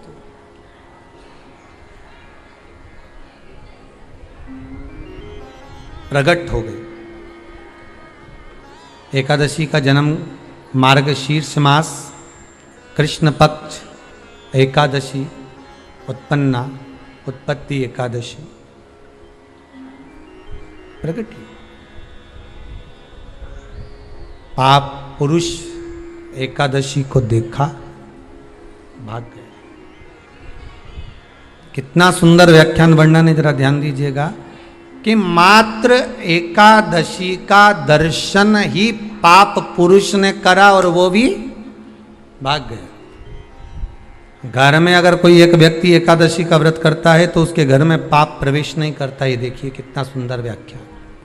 पाप पुरुष भागा। मुरदैत्य सामने खड़ा था। जैसे ही सुंदर स्त्री को देखा, मुरदैत्य ने हाथ आगे बढ़ाया। इतने में एकादशी माता ने तुरंत जो हाथ का धक्का दिया कि मुरदैत्य ने जैसे देवताओं को नीचे पटका था, वैसे ही मुरदैत्य भी भूमि पर गिर पड़ा। बहुत ध्यान देना, अगर आप किसी को नीचे गिरा रहे हो तो अपनी भी तैयारी पूरी कर कर रखना कि तुम भी कहीं ना कहीं नीचे गिरोगे। आज नहीं तो कल। आप किसी के लिए खड्डा खोद रहे हो, तैयारी कर रखना, एक दिन आपके लिए भी तैयारी होता है।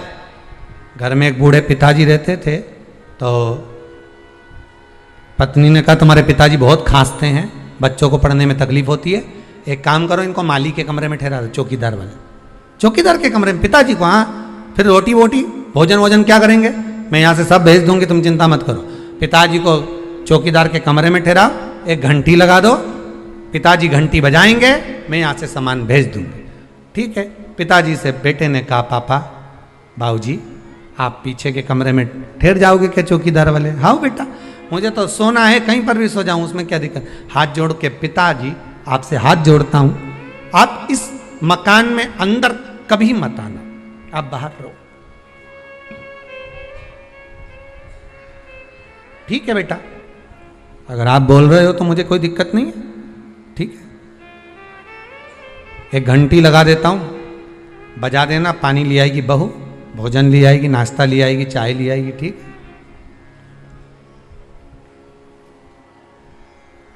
घंटी लगा दी, पिताजी घंटी बजाते, बहू सामान भेज देती। एक दिन पिताजी ने घंटी नहीं बजाई, बेटे ने कसम दी थी अंदर मत आना मकान। बेटा शाम को आया, पत्नी से पूछा क्यों, पिताजी को चाय भोजन नाश्ता वगैरह दिया? पिताजी ने घंटी नहीं बजाई, हो सकता उनके पास रखा होगा। बेटा शाम के समय पिता के कक्ष में जाकर देखता है पिता पलंग से जमीन पर पड़े हुए थे। पूछा जल का छींटा दिया, बेहोशी में पिता थे, उठे, क्या हो गया पिताजी? पिताजी बोले प्यास लगी। पानी नहीं पिया क्या आपने? भोजन नहीं किया? नहीं, मैंने खूब घंटी बजाई पर कोई सामान लेकर नहीं आया। बेटे ने घंटी बजाकर देखी तो घंटी नहीं बज रही थी। पिताजी घंटी तो बज नहीं रही है। पिताजी बोले मुझे लगता है घंटी के तार को ऊंदरा ने कतर दिया होगा, चूहे ने कतर दिया होगा, इसलिए घंटी नहीं बज रही होगी। बहू का दोष नहीं है बेटा। बेटा बाप को पानी पिलाता, इतने में बाप चला गया, मर गया, प्राण छूट गए, अंतिम संस्कार हो गया। 10 दिन पूर्ण हो गए, सफाई होने लगी। घर में 2 बच्चे थे छोटे छोटे। जब माँ सफाई कर रही थी तो घर के दोनों बच्चे ने, एक ने तार को घड़ी बनाया, जेब में रखा, एक ने घंटी को अपनी जेब में रखा। माँ ने पूछ लिया क्या कर रहे हो? बच्चे चिल्ला कर दौड़े, घंटी जेब में रख रहे हैं। क्यों? जैसे आपने दादाजी के लिए घंटी लगाई थी, आपकी बहू आपके लिए लगाएगी, उसकी तैयारी कर रहे हैं। ये उसकी तैयारी है। जैसा करोगे वैसा भरोगे। किसी के ऊपर उंगली उठाओगे, ये बाकी की उंगलियां आपकी साइड जाएगी, एक दिन आप पर भी उंगली उठाई जाएगी। कि किसी के लिए अपयश करोगे, एक दिन अपयश आपको भोगना पड़ेगा। किसी के लिए आप शब्द बोलोगे, वो शब्द आपको भी झेलना पड़ेगा। किसी के लिए बुरा करोगे, बुरा आपको भी झेलना पड़ेगा। मत बुरे कर्म कर बंदे, वरना पछताएगा। भगवान की आंखों से तू बच नहीं पाएगा, तू बच नहीं पाएगा। कब तक बचोगे? किसी कपटी के साथ कपट करोगे ना, चल जाएगा, पर किसी भोले के साथ, सीधे के साथ, जिसने आपके साथ पूर्ण विश्वास करा, उसके साथ अगर कपट कर गए तो जिंदगी नरक जैसी जाएगी। नरक से भी भोला है कोई घर में, आपके परिवार में कोई सीधा है, भोला है, बहुत सरल है, किसी के बीच में नहीं बोलता, उसके साथ अगर आप कपट करोगे तो आपको रोना तो बहुत पड़ेगा साहब, बिलखना तो पड़ेगा बहुत। अब एकादशी ने धक्का दिया, नीचे गिर गया।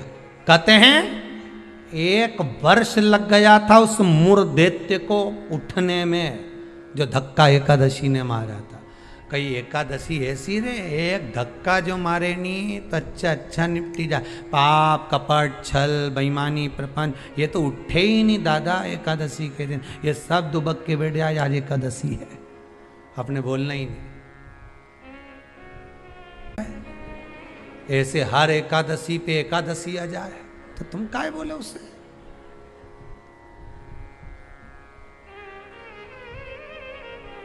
और फिर वो आंखों दिखाए जम के, समझ लेना एकादशी माता आज गुस्से में है। तो क्यों बोलने जाओ तुम उसको? जो धक्का दिया उठा ही नहीं, उठा फिर आया झगड़ा करने के लिए। एकादशी ने जो पछाड़ा, कहते हैं सिर के इतने टुकड़े हो गए थे कि बीनना भी मुश्किल थे मुर्दैत्य के। प्राण छूट गए। पाप पुरुष सामने आकर खड़ा हो गया। फिर आया। एकादशी ने तो केवल अपने केश का एक भाग हवा में उड़ाया, इतने में तो पाप पुरुष भागा, भगवान के पास जाकर उठाया। उठो उठो प्रभु, बहुत देर सो लिए, उठ जाओ जरा जल्दी उठ जाओ। भगवान बोले तू कौन है? मैं पाप पुरुष, पाप हूं मैं, तो तूने मुझे क्यों जगाया? ये एकादशी तो मुझे परेशान करके रखी है। घर घर में लोग एकादशी करे और मुझे प्रवेश नहीं करने दे। अब तुम बताओ क्या करूं? भगवान ने कहा चिंता मत कर, अन्न के अंदर जाकर बैठ जा। एकादशी के दिन जो अन्न खाएगा, बस पाप पुरुष उसी में प्रवेश कर जाएगा। पाप पुरुष उसी में प्रवेश करेगा, तू अन्न के अंदर जाकर बैठ जा। ठीक है, मैं अन्न के अंदर जा, भगवान के नेत्र खुले, एकादशी को देखा, इतनी सुंदर एकादशी थी साहब। इसलिए शास्त्र कहता है कि जितनी एकादशी होती है 26 की 26 एकादशी का अगर आप वर्णन करेंगे, 26 की 26 एकादशी का यदि आप स्मरण करेंगे, तो एक एक एकादशी का अगर नाम स्मरण करें तो कितना कितना सुंदर। चैत्र के महीने में 2 एकादशी, कामदा पाप मोचन, बैसाख में 2 वरुथनी मोहिनी, ज्येष्ठ महीना अपरा निर्जला, आषाढ़ योगनी देवशवनी, श्रावण महीने की कामिका पुत्रदायिनी, भादो महीने की अजा परिवर्तनी, अश्विनी महीने की इंद्रा पापकुशा, कार्तिक महीने की रमा प्रबोधनी, मार्गशीर्ष मास की उत्पन्ना और मोक्षदा, पौष महीने की सफला और पुत्रदा,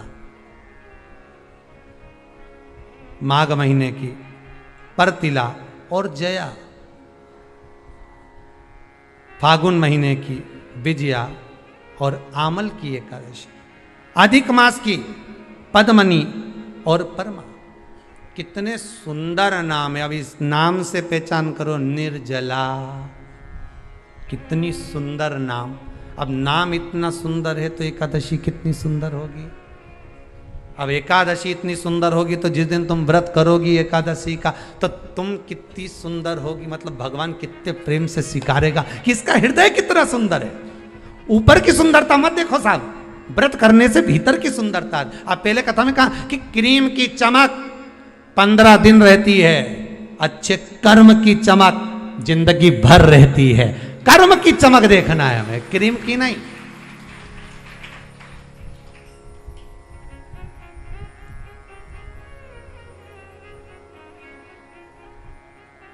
ये क्रीम वालों पे तो केस लगा देना चाहिए कि हम इतने काले थे अभी तक गोरे नहीं हुए। 50,000 रुपए की पूरी क्रीम पोत ली, जैसे कि जैसे ही है। 50,000 तुम लगाओ, 1 लाख वापिस लिया। हमने 50,000 की क्रीम लगाई, तुमने लिखा था उसमें एकदम सुंदर हो जाओगे, गोरे हो जाओगे। और टीवी पे तो फोटो ऐसा दिखाओ 1 मिनट में बस यूं ही लगाए नहीं गोरी हो जाए। और हम तो पूरी सालों लगाते लगाते हुई गए अभी तक जैसा कि जैसा, ये जैसा कि जैसे ही रिया, कहीं अंतर ही नहीं आया। तो बताओ, तुम बताओ गोरा कब होंगे?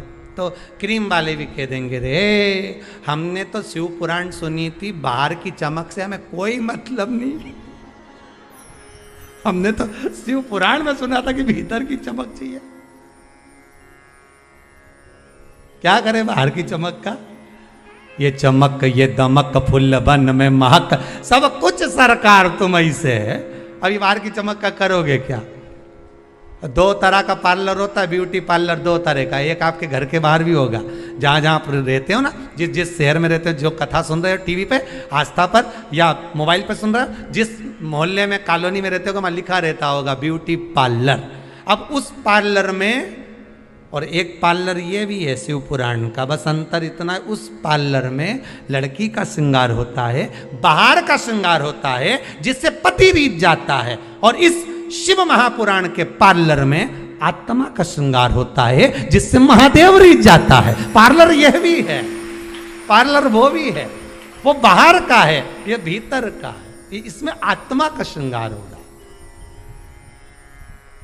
अब आज तुम लोग जब कथा सुन के उठो ना और कहीं जाओ और कोई तुमसे पूछे कहाँ गई थी, दिखी नहीं, तो कहना पार्लर में बैठी थी। तो क्या बता 90 साल की, 80 साल की और पार्लर में बैठी?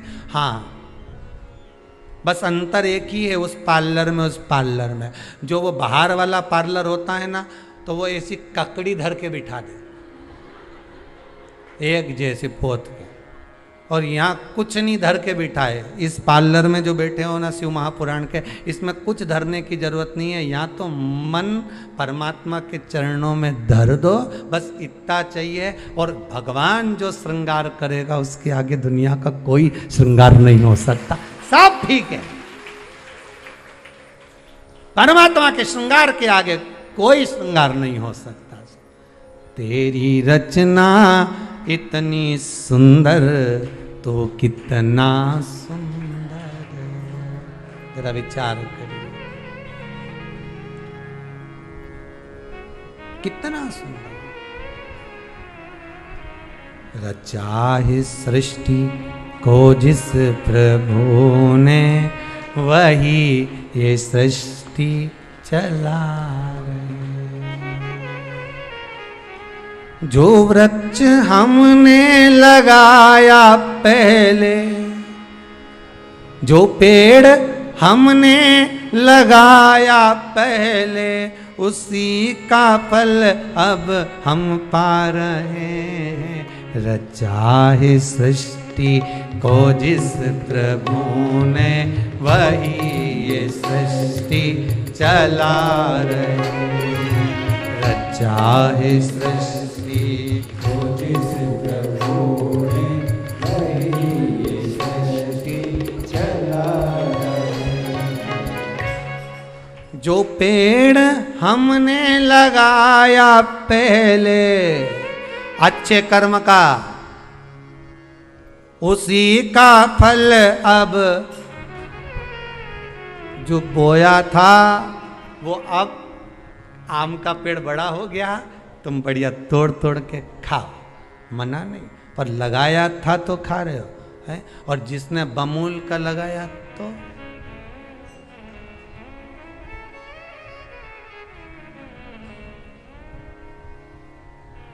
जो पेड़ हमने लगाया पहले और कांटा चुभ गया, उसी का फल अब हम पा रहे हैं। रचा है सृष्टि को जिस प्रभु ने, वही ये सृष्टि चला। ये उसी का कितना लेवल मिलाता, देखो तो सही। लोग कह रहे थे जनसंख्या बढ़ गई, जनसंख्या बढ़ गई। भगवान ने कहा चिंता मत करो, 2 लेहर में सब बराबर, काहे का टेंशन लेते हो। और अभी तो तीसरी की तैयारी चल रही है, तुम्हारा क्या विचार है रे? जितने कथा सुन रहे हो टीवी पर, विचार है आएगी? क्यों नहीं आएगी? क्योंकि शंकर जी की कथा लगातार चल रही है, नॉन स्टॉप, तो वो भी रुकी हुई है। भगवान भी इंतजार में बैठा है। वो उसके यहाँ का लेवल का मत देखो, वो तो कुछ भी कर सकता है। उसकी तो कंपनियां ऐसी जोरदार है, 2 मिनट में साफ, उसका कोई भरोसा नहीं दादा वो। और चिंता मत करना बिल्कुल भी, अगर कहीं तकलीफ आ भी जाए नहीं तो कह देना तो मुझे जाने नहीं है कहीं। शिव पुराण सुनी है पूरी 1 साल की, एक नहीं छोड़ी। महाराज बापड़ा बाज बाज के थकी गया, पर मेरा कान नहीं थकिया। पलंग पे सोच पर एक नहीं छोड़ी हो। ए यमराज से कह देना हमारे पल्ले तो पड़ना मत ही, बिल्कुल। बगल में रही नहीं बिमला भाई, वो 1 दिन की नहीं सुनी। मारी बत्तल की उके ले जा, मारे छोड़ी जा, तो यमराज से भी कह देना नीट जाऊं जा। कथा सुनी मैंने, कहा जाऊंगे?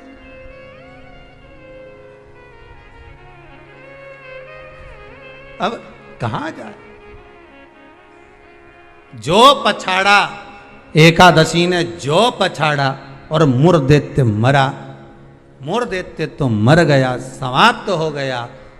वो जो 11वें दिन जन्मी थी, उसने हाथ जोड़कर निवेदन करा नारायण से। नारायण ने पूछा तुम कौन हो, इतनी सुंदर हो तुम, इतनी सुंदर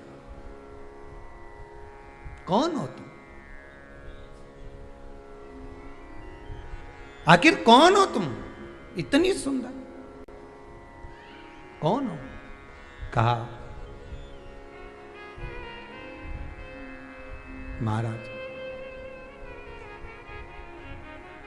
भगवान विष्णु से कह रही है मैं आपके शरीर से प्रकट हुई। 11 दिन तक आप विश्राम करें, आपका हृदय, आपका चित्त, आपकी वृत्ति से मैं प्रकट हूं। भगवान ने कहा तू 11वें दिन जन्मी है, मैं तुझे एकादशी नाम देता हूं, मांग तुझे क्या चाहिए, मांग ले तुझे क्या चाहिए, क्योंकि तूने मुर दैत्य को मारा है जो कोई देवता नहीं मार पाए। बोल तुझे क्या। सारे देवता जहां हार गए थे वहां तू प्रकट होकर तूने संहार किया, मांग तुझे क्या चाहिए। एकादशी ने भगवान विष्णु से कहा, नाथ प्रभु वर दे दो, मृत्यु लोक में जो मनुष्य मेरा व्रत करेगा, चाहे जलचर, थलचर, वायुचर या सांसारिक मनुष्य, मेरा अगर एकादशी का व्रत करेगा, प्रभु